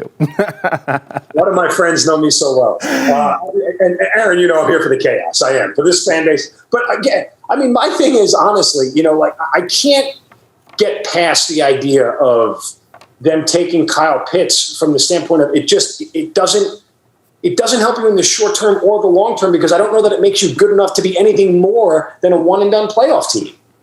All right. Well, with the third pick, the 49ers have selected, hold on, Trey Lance. Okay. Wow. That is a big surprise. I don't think anyone saw that coming. I think we've heard Trey Lance's name floated around as a possibility for this spot, but I don't think anyone seriously considered it. I mean, Trey's in Cleveland right now, walking up to the stage, obviously emotional, and obviously this is a huge moment for him. And congratulations to him. But this is a guy that I think had the most questions going into this draft. One, the obvious thing your question is the talent he was facing. And then he didn't play last year, right? Do I have that correct? He didn't play last year? Right, yeah, because the FCS opted out of football. Right. So there's that. And I just don't know if – I don't know. Kyle Shanahan, maybe he knows – he obviously knows a lot more than I do about football and what he's getting. But I think that – this is a guy, there were so many questions about him, and I don't know. What do you think about Trey Lance to the Niners? I think that he has a little bit more mobility that Shanahan likes. If you hear Shanahan talk about his offense and what he wants his quarterback to be able to do, running out of that pistol and go back to his RG3 days in Washington, using that really is how he can exploit defenses from a formation standpoint. I think that he really looks at the mobility of a Trey Lance, and a lot of people haven't watched this kid play enough to understand how quick he really is, that it gives his offense a whole different level of dynamics that Mac Jones can't. I think Mac Jones is probably a better pure thrower of the football, and that's not a knock on Lance's accuracy or anything like that. Some guys just throw a better ball, but I think that overall, when you look at a kid like Trey Lance, there's a couple more tools in his toolkit than necessarily that Mac Jones has. I mean, I'm not saying you're wrong here, but I don't know. I'm blown away that a third quarterback is off the board and Justin Fields is still there. This is the perfect opportunity for the Falcons here. But before we go any further, I want to open this up and let Terry Fontenot talk about the quarterbacks and the possibility of the Falcons adding a quarterback if that is what they are able to do with that 4th overall pick. Obviously, this was a couple of days ago, and here's what Terry had to say about taking a quarterback with that 4th pick. There are some good quarterbacks that are going to go in the first round. And if you look historically, there have been quarterbacks that from the first round, from the mid rounds, the late rounds, and there's different ways to acquire quarterbacks. And there's quarterbacks that have been successful and not successful in all those rounds. So we have to go through the whole process and evaluate every quarterback, top to bottom, and turn over every stone and make sure we're going through that whole process with those players. So we understand we have to add quarterbacks to the roster. And there's a lot of good ones and a lot of good options. A lot of good quarterbacks, one of those being Justin Fields, who has got to be the next quarterback that's off the board, guys, whether the Falcons take him or not. But I think that this is a fair question here. If the Falcons do decide to go with a quarterback and they do go with Justin Fields here at this 4th pick, is there any pressure on him to step in and play right away? No, there's no pressure on him to step and play right away. But come the first 2-game losing streak or a 3-interception game from Matt Ryan, you'll be hearing it at Mercedes-Benz Stadium. They'll be screaming for the kid. I mean, that's going to happen. Yeah, and I think that's a good way to look at it because it's honestly, this seems, and correct me if I'm wrong, guys, this seems like the perfect situation for Justin almost. He's going to be going to if he goes to the Falcons, he's stepping into a situation where he doesn't necessarily have to play right away, like Zeno said. He could learn from Matt Ryan, unless Matt Ryan, gives him, the Aaron Rodgers, Brett Favre treatments. Like, I'm not teaching you anything, kid. You got to learn on your own. But I don't think Matt's that kind of guy. Learn from a guy like Matt Ryan and then get ready to be that franchise quarterback. There is no pressure on you right away to be that guy. You can really just sit back, take everything in, and learn the NFL game. Exactly. And you guys talked about Trey Lance being the guy. No one had that. And you guys were talking earlier about how betting on the draft is great. I put a little bit of money on Trey Lance being the number 3 overall pick. There we go. Good for you. There we go. Look at that. Because the value was fantastic. There we go. There we go. What'd you get it at? What was the number? Like the odds. I got it at 5-1. 5-1. Yeah. Nice. Attaboy. Nice. Well done. What did you make for Justin Fields? Did you have a pick there for the Falcons for the 4th pick? I could. The odds were not in the favor of going with Justin Fields for the pick, but I did take the over on Kyle Pitts being over pick 5.5. So meaning that he would not be the Falcons pick. Wow. So look at this. I mean, guys, we're under 3 minutes here left. I feel like a trade would have been announced if the Falcons had one done already. I could be wrong on that, but sometimes these trades materialize on the pick before, so everybody knows what's going on. The pick is in. Look at this. So the pick is in, and now we all just sit and wait, and we are going to have an immediate reaction. This has to be Justin Fields, guys, right? Oh, I'm going to look at the Facebook comments, the YouTube comments. Let me see what you guys are saying here. Let's see. I think this one has to be Justin Fields here. Yes, someone said, has Trevor been drafted? Yes, Trevor has been drafted. Listen, if this pick is not Justin Fields, I don't think I might go burn the Falcons jersey. I don't know if. Oh, I think I do. I don't have a Falcons jersey. Hold on. What do we got here? We got a. Oh my gosh! Getting texts. I'm from producer McQuaid. I'm so nervous. A Falcons fan, of course. I literally, again, I'm nervous for the Falcons. I'm nervous for guys like Aaron Freeman. I feel bad for you guys if this doesn't go the right way. Board up the Benz. Board up Mercedes-Benz Stadium if this is not Justin Fields. I mean, it just has to be. I mean, if they pass on Justin Fields, like I'm not going to be able to control myself. just don't go to you for a couple minutes because your caps lock is going to be on. You're going to be just rambling off tweets. But Aaron, I want to go to you real quick. Just how do you see the future of the Falcons looking with Justin Fields hold on, I'm going to ask this after the pick here. We got Commissioner Goodell getting ready to go to the podium here. With the pick and with the 4th overall pick in the NFL draft, the Atlanta Falcons have selected Not Justin Fields. Kyle Pitts. I'm curious what Zeno's reaction is. I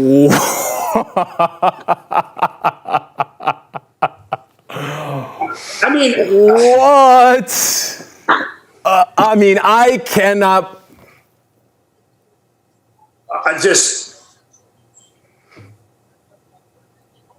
I can't believe it. I'm shocked. I'm shocked.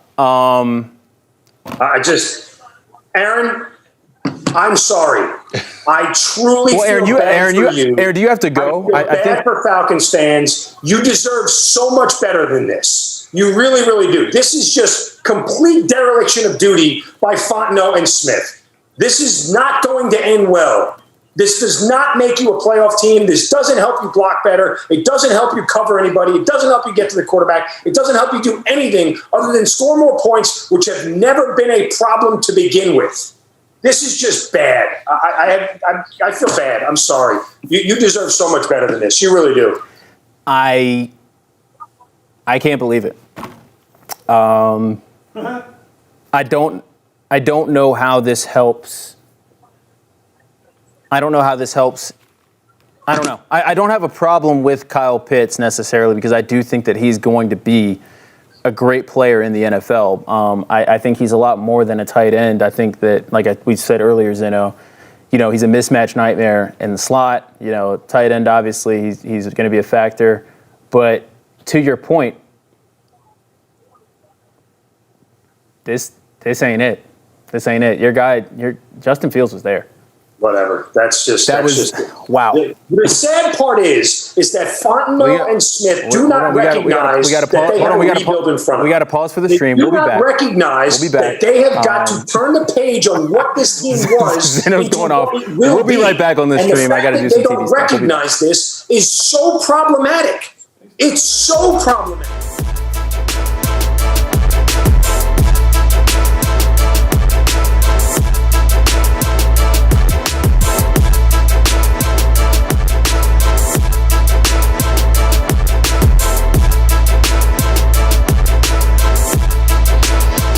With the 4th overall pick, the Atlanta Falcons just selected Kyle Pitts, the tight end, out of Florida. I think that I speak for most of Atlanta here. I think that is a shocking pick when you consider Justin Fields was still on the board. We will hear from General Manager Terry Fontenot and Head Coach Arthur Smith in just a second. Not here, but we'll hear from them, and maybe we'll have it later on in our stream. But just an absolutely shocking pick. We have Mark Zeno and Aaron Freeman on with me now. Guys, your first thoughts, Kyle Pitts and Atlanta Falcon. Zeno, I'll start with you. I hope the kid is everything that you think he's going to be and more, but it doesn't help you get any closer to your goal of winning a Super Bowl. It just doesn't. Nobody builds around tight ends. Tight ends are luxuries in this league. They are luxuries that you go and get when you have other things in place. You don't have a defense. You don't have an offensive line. You don't have a running game. What are you doing picking a tight end, for crying out loud? And this isn't an indictment on Kyle Pitts' skill set or anything that he can do or matchup nightmares or any of that stuff. That has nothing to do with the equation. It has everything to do with the simple concept of you have got to turn the page and start fresh. Because if you don't do it now, you're doing it 2 years from now. So what are you waiting for? I don't get it and I don't like it. Fields was there. How do you pass on the kid? Aaron, I want to bring you in here. We just saw the Falcons war room. They're all excited in there. You know, the handshakes, the hugs, everyone's excited there. How are you feeling about the Falcons taking Kyle Pitts?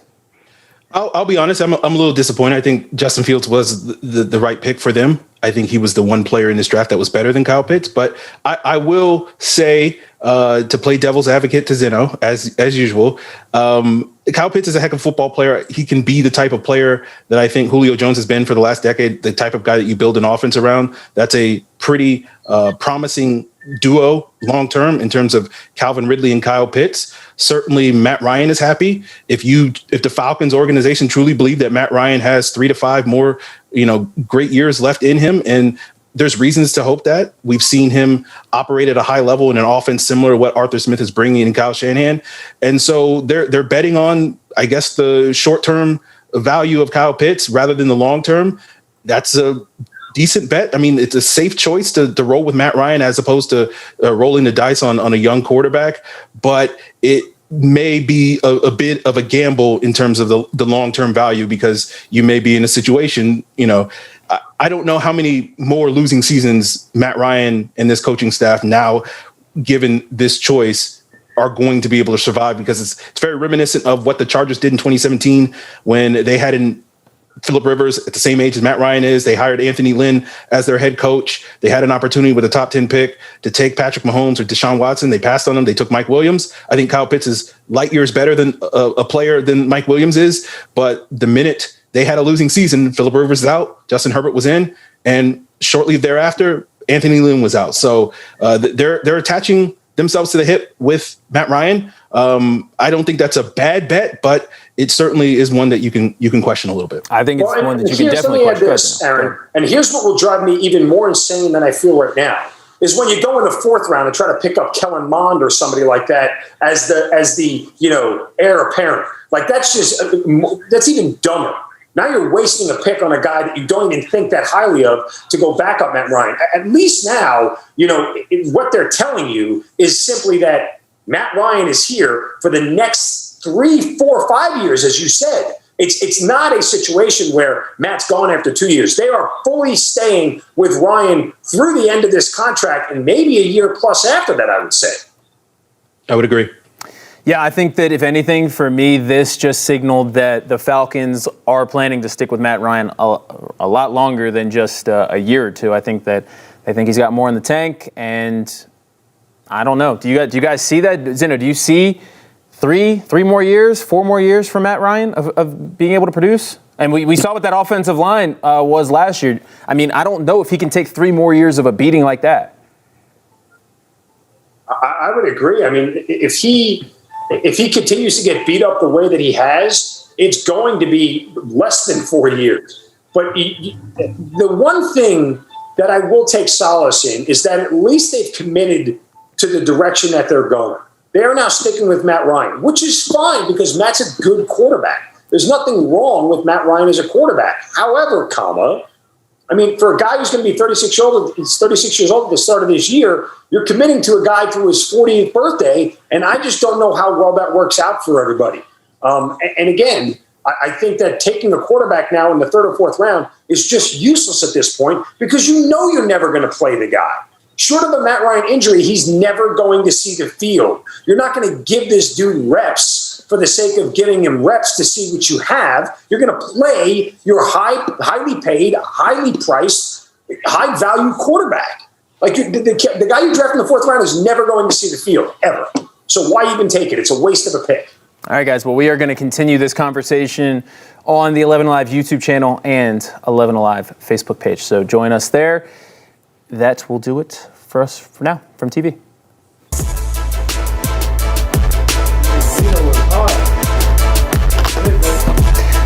All right. Well, the Bengals pick is in at number 5, but we're still talking about that 4th pick right now. The Atlanta Falcons selecting Kyle Pitts with Justin Fields right there as well. The San Francisco 49ers opted to go with Trey Lance at number 3. Leaving the door open for the Falcons to pick their future quarterback in Justin Fields, and they passed on that opportunity to go with tight end out of Florida, Kyle Pitts. A great pass catcher, probably the best pass catcher definitely the best pass catcher in this draft, the best overall weapon in this draft.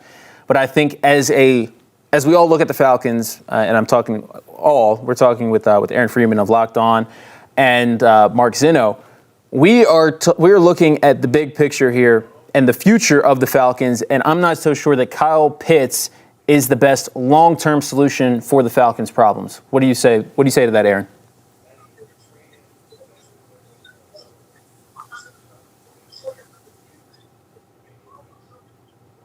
I think there's something wrong with Aaron's mic. Aaron, I believe you're muted. So Zinno, while Aaron's fixing that, Zinno, what do you think? Kyle Pitts, I don't think he's the solution long term for the Falcons. Short term, yeah. I mean, I think he has the opportunity to be great, especially if Julio Jones, for whatever reason, stays on the Falcons roster. If they're able to make that work after June, what do you think long term with Kyle Pitts? I mean, look, he could be a really good player. I have no idea how good he could be in this league. All the projections say he's going to be off the charts, which is fine. And sticking with Matt Ryan for the next 3 or 4 years is fine. But the question is, are you going to be able to put together a roster that's competitive enough to win the Super Bowl? And the answer is no. Not at least until 2023, when you remove Jake Matthews, you remove Julio Jones, cap hit, and everything else. So the first 2 years of Kyle Pitts are going to be a wash because you're not going to be able to win any games because you don't have any defense and your offensive line is suspect. All these things are up in the air, and you just wasted 2 of the guy's first 4 years, on teams that aren't very good. And who knows how healthy, how effective, how competitive Matt Ryan's going to be in year 3 down the road in 2023. Even that's a coin flip at this point. And I'm not saying it's because all of a sudden his game's good, but you just get older. Your body breaks down more. It's harder to recover. I mean, all those things are in play, and you don't have anybody beyond him. This creates more questions than answers is the bottom line. And Jamar Chase just taken with the 5th overall pick by the Bengals. I was hoping he would slide down to 27. But, I guess that was a pipe dream. I'm joking. He was never going to slide to 27. But I want to bring Aaron back in now that I think he's got the mic situation fixed, right? So Aaron, is Kyle Pitts the long-term answer for the Falcons? Kyle Pitts is a really good long-term piece to build your offense around.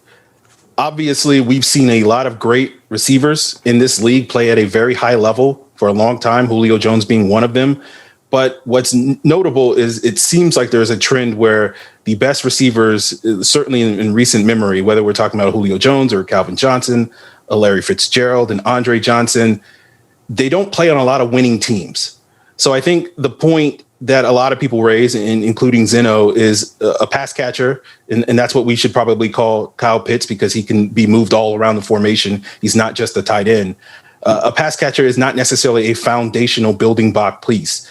But I think the case for the Falcons is if they believe that Arthur Smith can get the most out of Matt Ryan these next 3 to 5 years, however long that is, Kyle Pitts will be a heck of an asset alongside Calvin Ridley. And that's a pretty good trifecta to build your offense around. And you're going to be in a position where you're just going to have to fill in the other pieces, the running game, an offensive line, a defensive line. But, Kyle Pitts is going to allow you to score a lot of points, but it's not going to necessarily allow you to keep leads or stop other teams from scoring points. So we'll see how that turns out. All right, I want to welcome in Brent Rollins of Pro Football Focus. Now, Brent, we're sitting here talking about Kyle Pitts, who's just taken with that 4th pick by the Falcons. I think it's safe to say Zinno's not high on it. Aaron, I think he's okay with it. I'm not high on it. And I think the basis for me at least, not being high on it, Justin Fields is right there. I think Justin Fields could have been the next franchise quarterback and, the guy that Matt Ryan hands the torch off to. I think Zinno just likes being mad at the world and wanted to see them trade back and get more pieces. I really wish you'd stop saying that. All right, I'll stop saying it. I'll respect your feelings. In 2021, we respect feelings, so I'll listen to you. But Brent, what do you think about Kyle Pitts? I've noticed that he wasn't happy being taken with that 4th pick.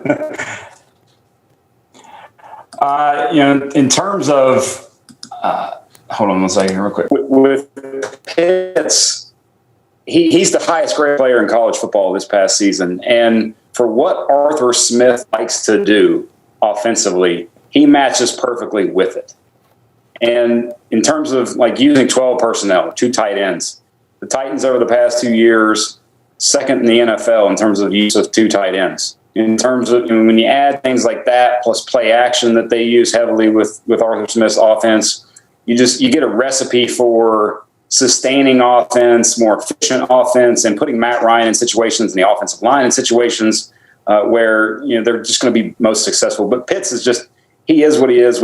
You see it all over there on the TV now and talk about it. Just the matchup nightmare that he is. I mean, and you think about him, if he would have just been a wide receiver, if you just list him as a wide receiver in this class, he's probably still the best wide receiver in the class, if not second best, if you depending on who you look at. And the Dolphins probably getting ready to pick Jalen Waddle, I bet, here 6th. So, he's a marquee player, and it's just the offense it's the NFL is an offensive league, and the Falcons are now more fun offensively with him. I'm with you. I agree with you. You weren't on the call earlier. And, that's kind of what I was telling Zeno. It's like, the best defense in the NFL these days is a better offense. That's kind of how this league's working. But the only problem I have is that Justin Fields was there. I was not expecting Justin Fields to be there. I thought that the Niners would have taken him with that 3rd pick. When you look at what the Falcons need, short-term and long-term, how does selecting Kyle Pitts over Justin Fields stack up? Did they make the right call, in your opinion? Brent, I'm throwing it out to you. I was say, I'm watching Mark. I know he's been very adamant about that. And I will say, personally, yes, no, they didn't make the right call, but because I think this draft for them, and I said this earlier in the week on a couple of different programs, but this draft, to me, you look at 4th pick, its own into sort of self. The rest of the draft is separate from the 4th pick. And because since they drafted Matt Ryan, they've only been in the top 10 3 times, none in the top 5, and one of those was the Julio trade. So it's just the rarity of being in the top 10 and being able to pick a franchise cornerstone quarterback. I think you'd have had to take advantage of that. But still yet, hey, this is what you see here is the group itself. Arthur Smith, Terry Fontenot, they've now evaluated this roster and said, look, we feel pretty good about this. And we feel pretty good about where this team can be. So we're going to roll with this and add to it. How do you feel good about where this team is? You won 5 games last year. How do you feel good about this? As you said earlier, they're going to be a lot of fun on offense. They're going to stink on defense. The idea is to build a Super Bowl winning team. The idea is to build a complete team. The Falcons drafted something that they already have and already do well. Throw the football and catch the football. It's not about drafting for need. It's about looking at how to build an entire team that can win a Super Bowl. If you want to be fun and sell tickets and be talked about, great, you've done that. But if you want to win a Super Bowl, you've got to construct a 53-man roster that can do it, and they don't have it. I don't objectively know anybody could say they're any closer to a Super Bowl now with Kyle Pitts than they were prior to making the pick. It's the same roster. It was the same thing. They chuck the ball up 50 times a game. And I mean, I fully understand that point, but I also think you look at it from the perspective of one player, say you take whomever you take, actually, in terms of value at that 4th pick, is not going to matter and make that much of a bigger difference on your defense. And you hope that you get such a leap from a coaching perspective defensively. Like if you look at Dean Pease as a defensive coordinator, only once in his career in 2 separate seasons, both in yards per game and then points per game, had they been out, has his defense been outside of the top 15. And if you think that, hey, with the improved coaching, now we just go make our strength even stronger, and that's how we're going to try to win games, then maybe and like I said, that's evidently the assessment they've made. I'm looking at this now. Hold on. I want to move on for a second here because the Lions pick is in. That's the 7th pick. Jalen Waddle was the 6th overall pick by the Miami Dolphins. And I'm looking now, guys, at the draft order. How far do you see Justin Fields falling now? Because as Denver, they won't make the trade for Rodgers. So 9 is where you. They'll go take Justin Fields. I mean, like, Justin Fields or Mac Jones is going to fall right in the lap of Bill Belichick. How annoying is that? Like, he's going to end up getting the guy that he needs regardless out of this whole thing. And the Patriots will be back on top of the AFC East. But, I mean, Denver must have been, I would assume, look, if you had the deal in place for Aaron Rodgers and you're waiting because Justin Fields is there, I would question your GM's abilities. You take Aaron Rodgers. You take Aaron Rodgers 10 times out of 10. So yeah. I would tell you that I think that Denver now is the spot where either Mac Jones or Justin Fields goes at this point. Why would they go anywhere else? How far do you guys see him falling? Aaron? I think we're going to see Justin Fields go off the board pretty shortly. I'm expecting someone to come up and get him, probably New England, right here with the Carolina coming up to try to get in ahead of Denver so that they are not tempted to take him at that number 9 spot. So I think Justin Fields should be going off the board either 8 or 9 coming up very shortly. What do you think, Brent? I think Aaron's exactly right. I think that's what's going to happen. All right. Well, we are looking now at Mac Jones. He's just doing the thing, tapping his phone. No calls yet for him as he's sitting in the room. That's got to stink, right? You know, he's heard, for the past couple weeks, he could be the 3rd pick, and, now he's, got cameras in his face. It's kind of like Lamar Jackson a couple years ago, and who was it before that? There seems to be like a guy every year that's just, in the war room that maybe. Well, Aaron Rodgers infamously, the one who they interviewed him like during that whole process. Yeah, absolutely. Okay, well now we are in the process of turning some sound here. I'm hearing that we have some Trevor Lawrence sound. That was, of course, Trevor Lawrence, the first overall pick selected by the Jacksonville Jaguars, and he, I'm sure, is just happy to finally know where he's going to be playing football. Meyer got a great feel from just talking to him on the phone, and obviously I'm excited to get down there and be in person with the guys and the coaches and all that. But I think the biggest thing is that he's a winner. You've seen he's done that his whole career, so I'm really excited to be a part of that. And then number 2, like you said, about just adjusting and adapting. I think that's something I do well just because I want to earn the respect of everyone around me, the teammates, coaches. I'm not expecting for anyone to hand me anything. I want to come in there and earn the respect and the right to lead the team. So that's what I'm going to do, and just put the work in, like I said. Thank you. Thanks, Cole. We'll go to James Palmer with NFL Network. Trevor, what's the name of that dog we keep hearing? That's Andy. Sorry about that. She was good the whole time, and then when we get to audio, she wants to bark. So she's like a number 1 pick too. I'm curious. Your mentality when you went into Clemson was, I don't worry about anybody else at the quarterback position. I'm just going to take care of my own business and battle it out and do my best. Do you expect to start week 1? I mean, my mindset always going in is that, like I said, I'm going to earn everything that I get. So coming in, I don't have any expectations from anyone else other than myself. I expect to perform well and to adjust quickly and to be ready to go. And that's just something, I expect a lot out of myself. So that's where I'm at mentally. And then from there, like I said, it's just about earning. I think the biggest thing is the respect and trust of your teammates. And I mean, without that, it doesn't really matter what you expect going in. You got to earn that first. So I'm going to take it step by step. But like I said, I'm going to do everything in my power to prepare to be the best I can be and put us in the best chance to win. All right, guys, with the 7th overall pick, the Lions selected Penei Sewell out of Oregon. It's the tackle. Dan Campbell, very excited. All kneecaps were safe. Nobody got their kneecaps bitten off there in the war room from what I saw. But listen, hold on. I want to go back to this because you guys are talking about somebody coming up to get Fields right now at pick 8 with Carolina on the clock next. Why wouldn't Carolina take him?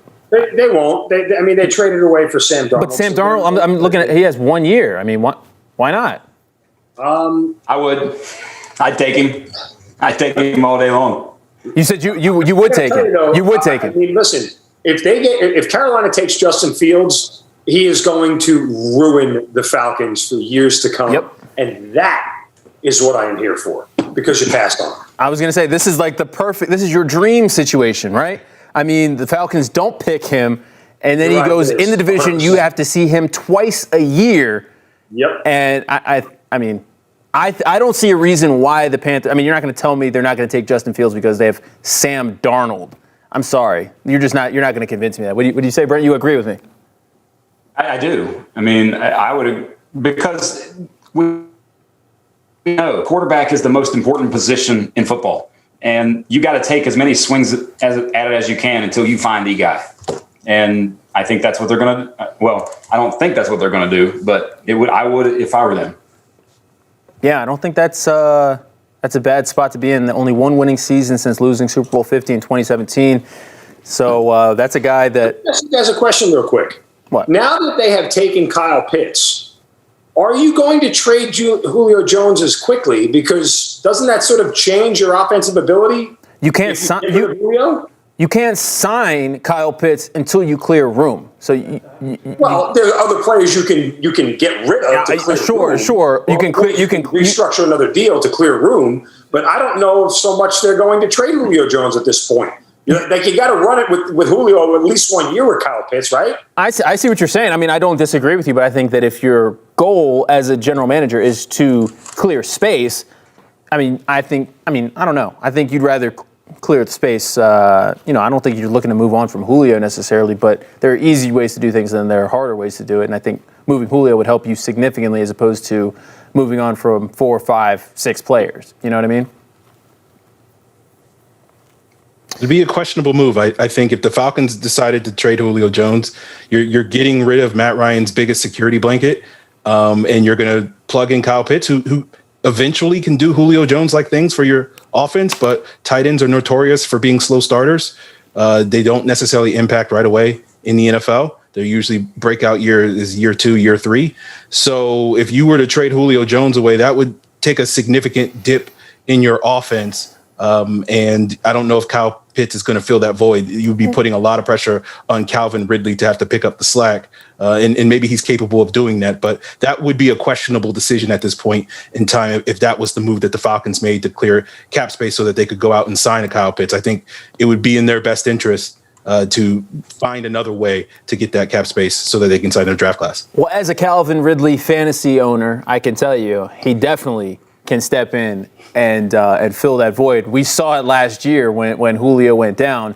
Calvin can step in right away and put up those crazy numbers. The Panthers pick is in, so in a couple minutes we'll see what they did with that 8th pick. I'm actually here for them to take Justin Fields now. I can't believe I didn't think of this on my own, Brent. But yeah, I'm 100% here for the Panthers to take. I mean, Justin just pure Fields. Chaos, pure chaos. That's the chaos that I hope for. It would be the most. The thing is, it would be. I mean, I've only lived here 4 years. It would be the most Atlanta thing for them to pass on the guy that is just going to tear them up for Justin the foreseeable Fields future. And Joe Brady together. Oh my God! I mean, this is great. This has to be it. The quarterback you didn't draft. This has to be it. I mean, oh my gosh, I'm really looking forward to this now, guys. I don't like how they set this up. I really don't. There's too much time, and maybe it's just because I'm on camera now in between these picks, but there's too much time between the pick being in, Goodell coming on stage, and Goodell actually making it to the podium. Way too much time. And it's 2021. You should just be able to, picks in, here's the pick. Do we even need Goodell to say who the pick is? Do we need Roger Goodell to be there? Do you guys look forward to seeing Roger Goodell? I don't know. The hug thing, right? You gotta have the hugs. Everybody's gotta feel good with the hug. Well, I mean, there's only a handful of guys even in Cleveland now. So, I mean, I get that. We get the dabs and the hugs. Okay. All right. But,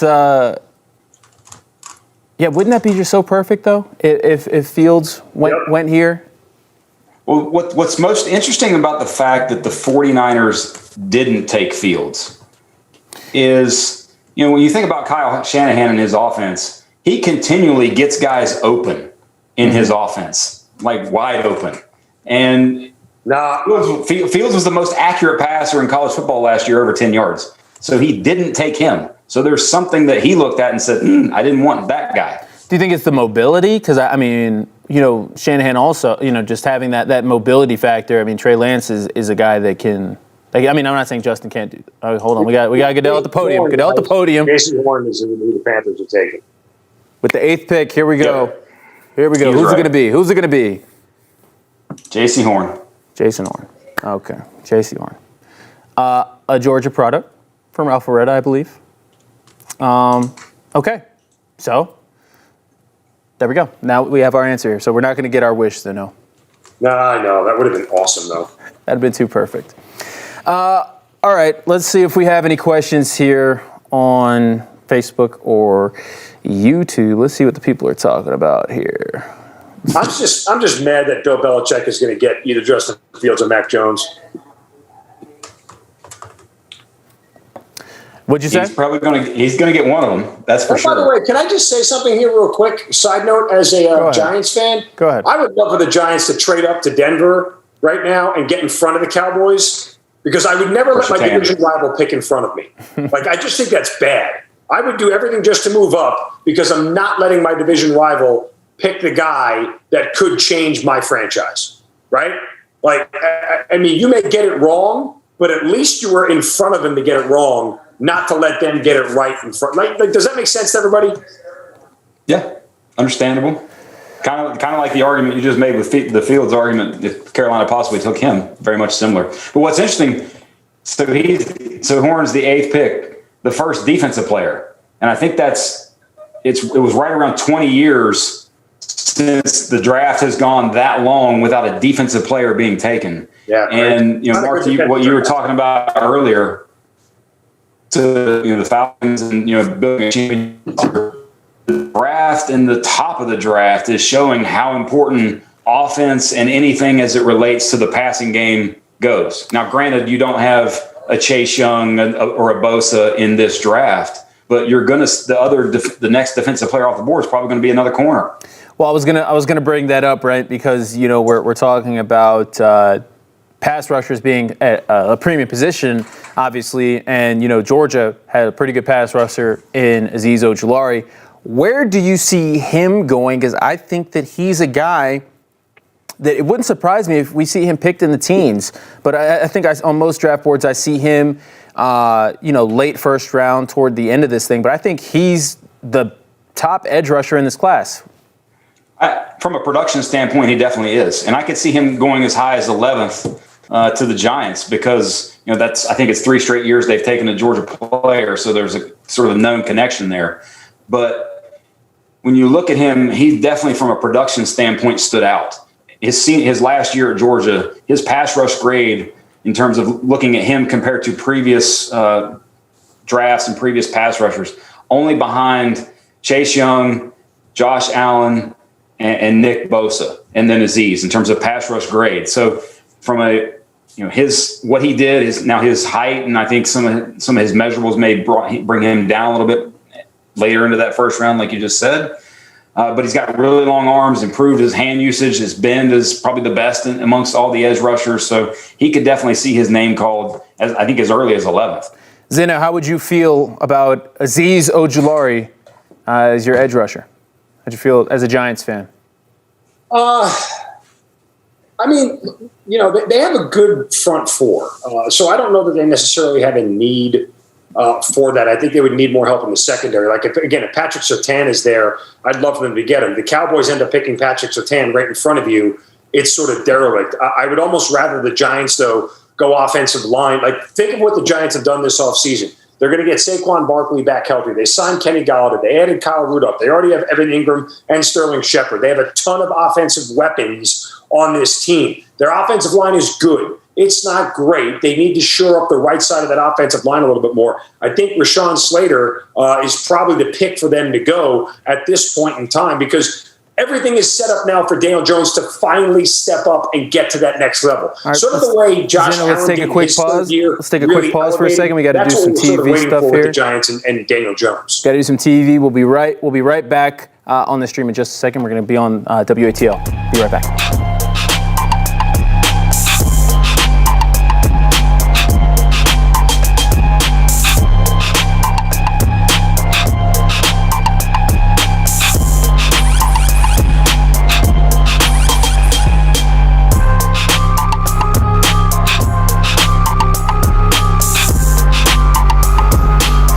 Just moments ago, the Falcons selected Kyle Pitts, the tight end out of Florida, with the 4th overall pick in the 2021 NFL Draft.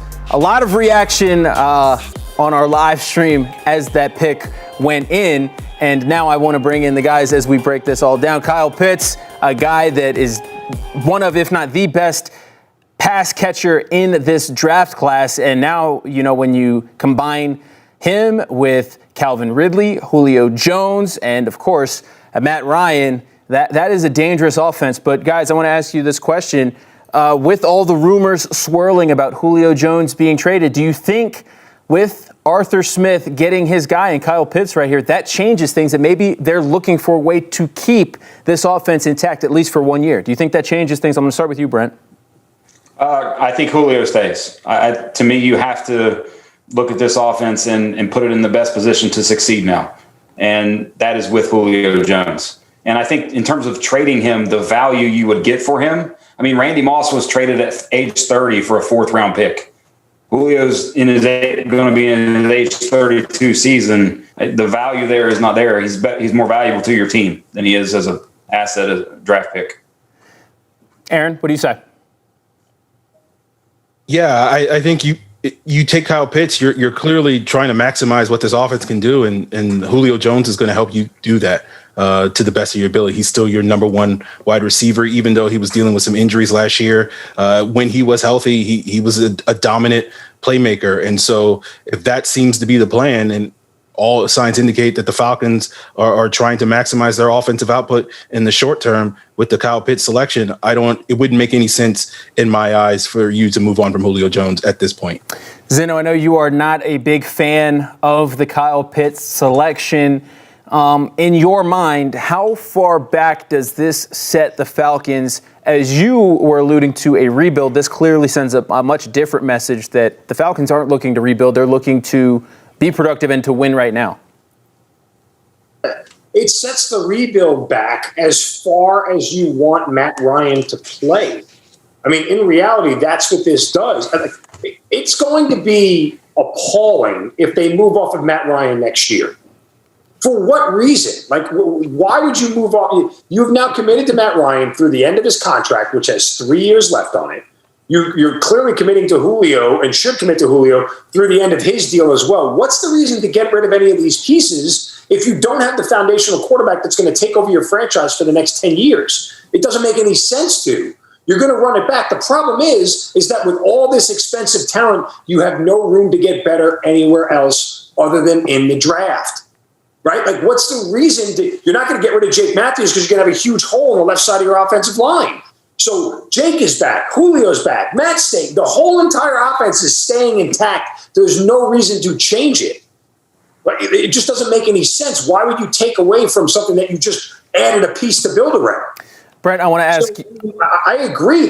I just don't know how the defense gets any better. I don't know if the offensive line is any good. Well, I don't know, whatever running back they end up taking in this draft, I don't know what any of that looks like. Zeno, there have been 0 trades tonight. You're still living in the Stone Age where you are expecting defense to be a factor in the NFL. The best defense is a good offense. No. Defense is a huge factor. The number 1 offense in the world in the Super Bowl got shut down, didn't score a single touchdown by a good defense. A good defense always beats a good offense every time. No, you're not going to do that. Their offensive line was they had no offensive line. All their starters were out. You still had Patrick Mahomes, Tyreek Hill, Travis Kelce, Clyde Edwards-Helaire. It doesn't matter. All this freaking offensive talent, and you couldn't score a damn single touchdown. It doesn't matter when you are playing with 2nd and 3rd string linemen. There's a huge difference going up against a very good defensive line. Why wouldn't they have drafted the offensive lineman? Why wouldn't they have taken Sewell?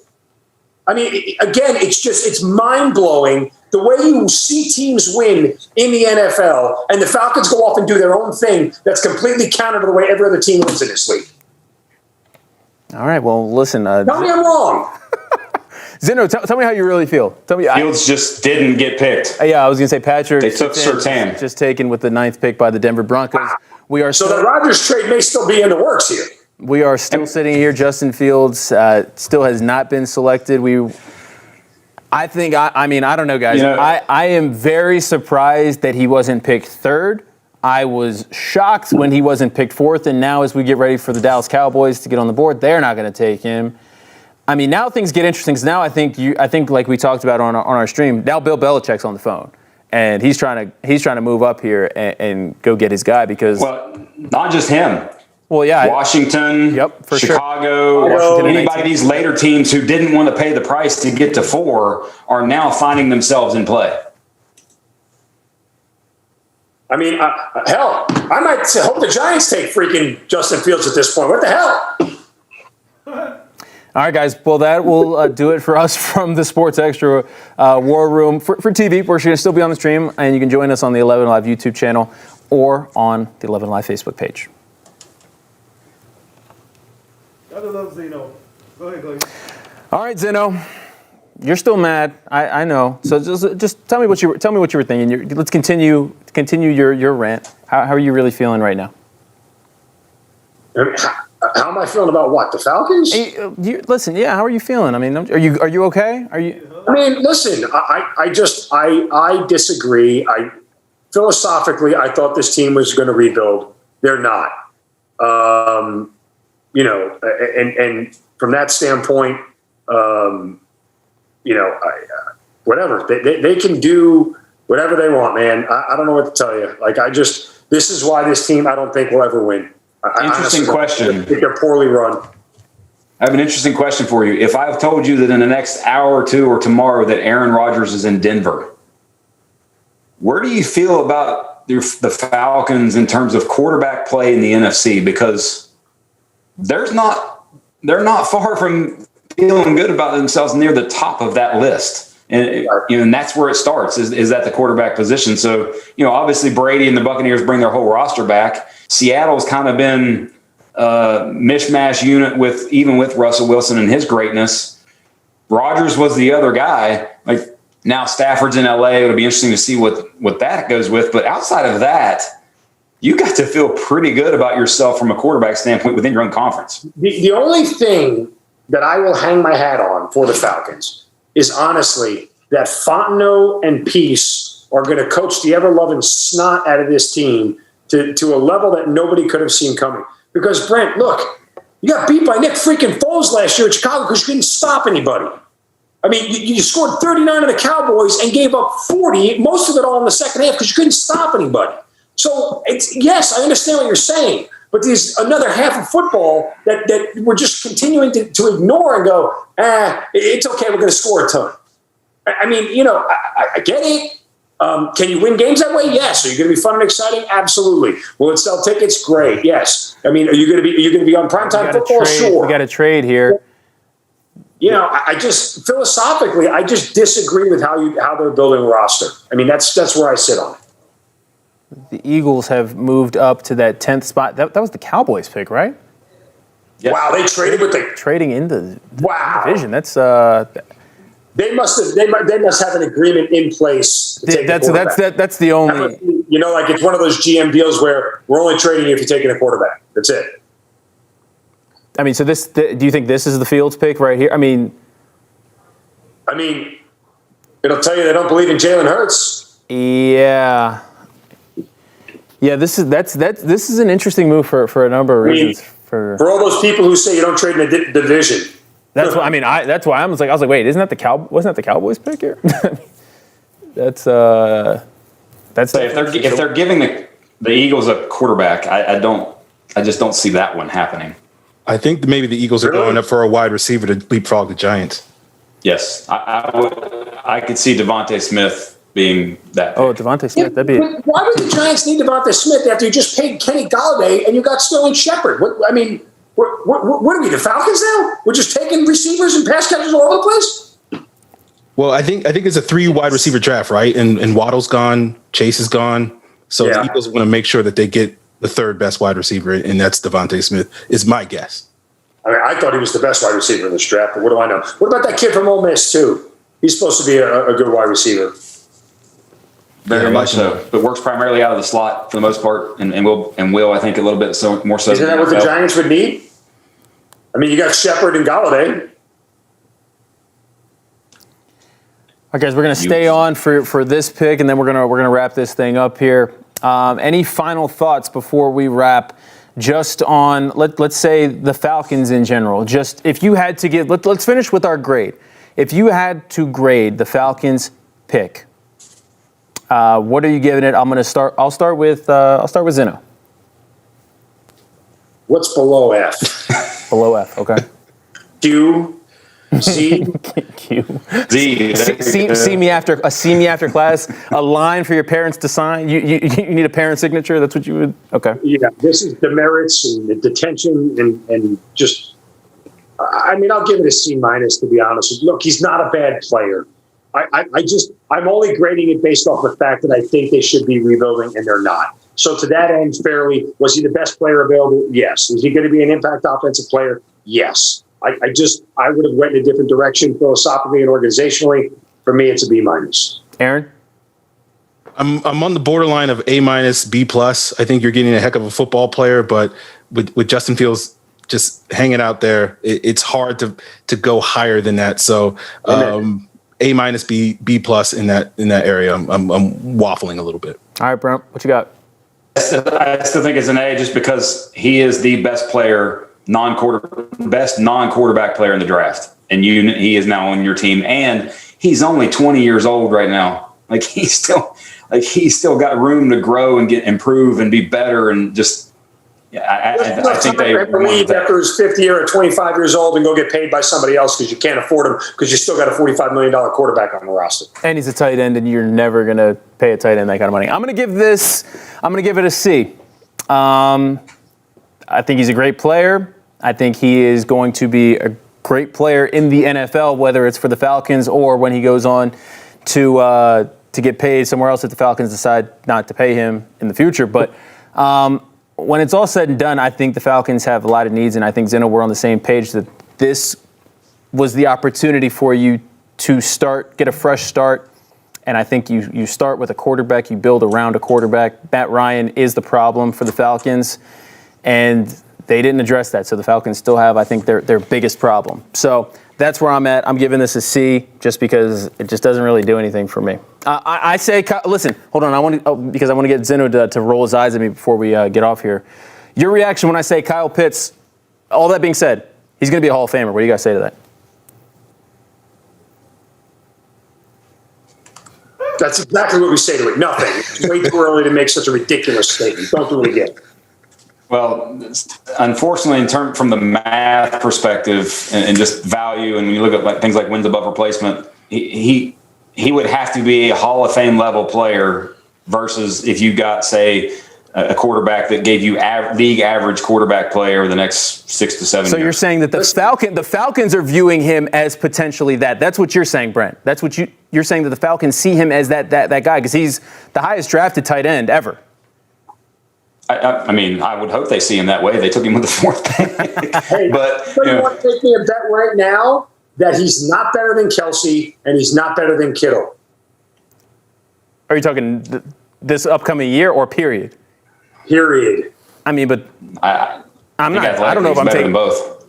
I mean, Kelsey will be the second best tight end in NFL history when it's all said and done behind Gronkowski. So that's what you're saying. He's got the potential to be. It is a high bar, but high bar. It's so high it should be in Denver. The Eagles have selected Devontae Smith, the Heisman Trophy winner. Aaron knows his stuff. Alabama. So those are your first 10 picks. We gave our Falcons grades. Brent, Aaron, Zeno, thanks for joining me. Rick Garney, Weldon Cook, appreciate all your hard work behind the scenes. Out McQuaid, of course. And thank you guys for tuning in for our draft special. And you can, of course, catch a recap tonight on our late shows on WATL and 11 Alive.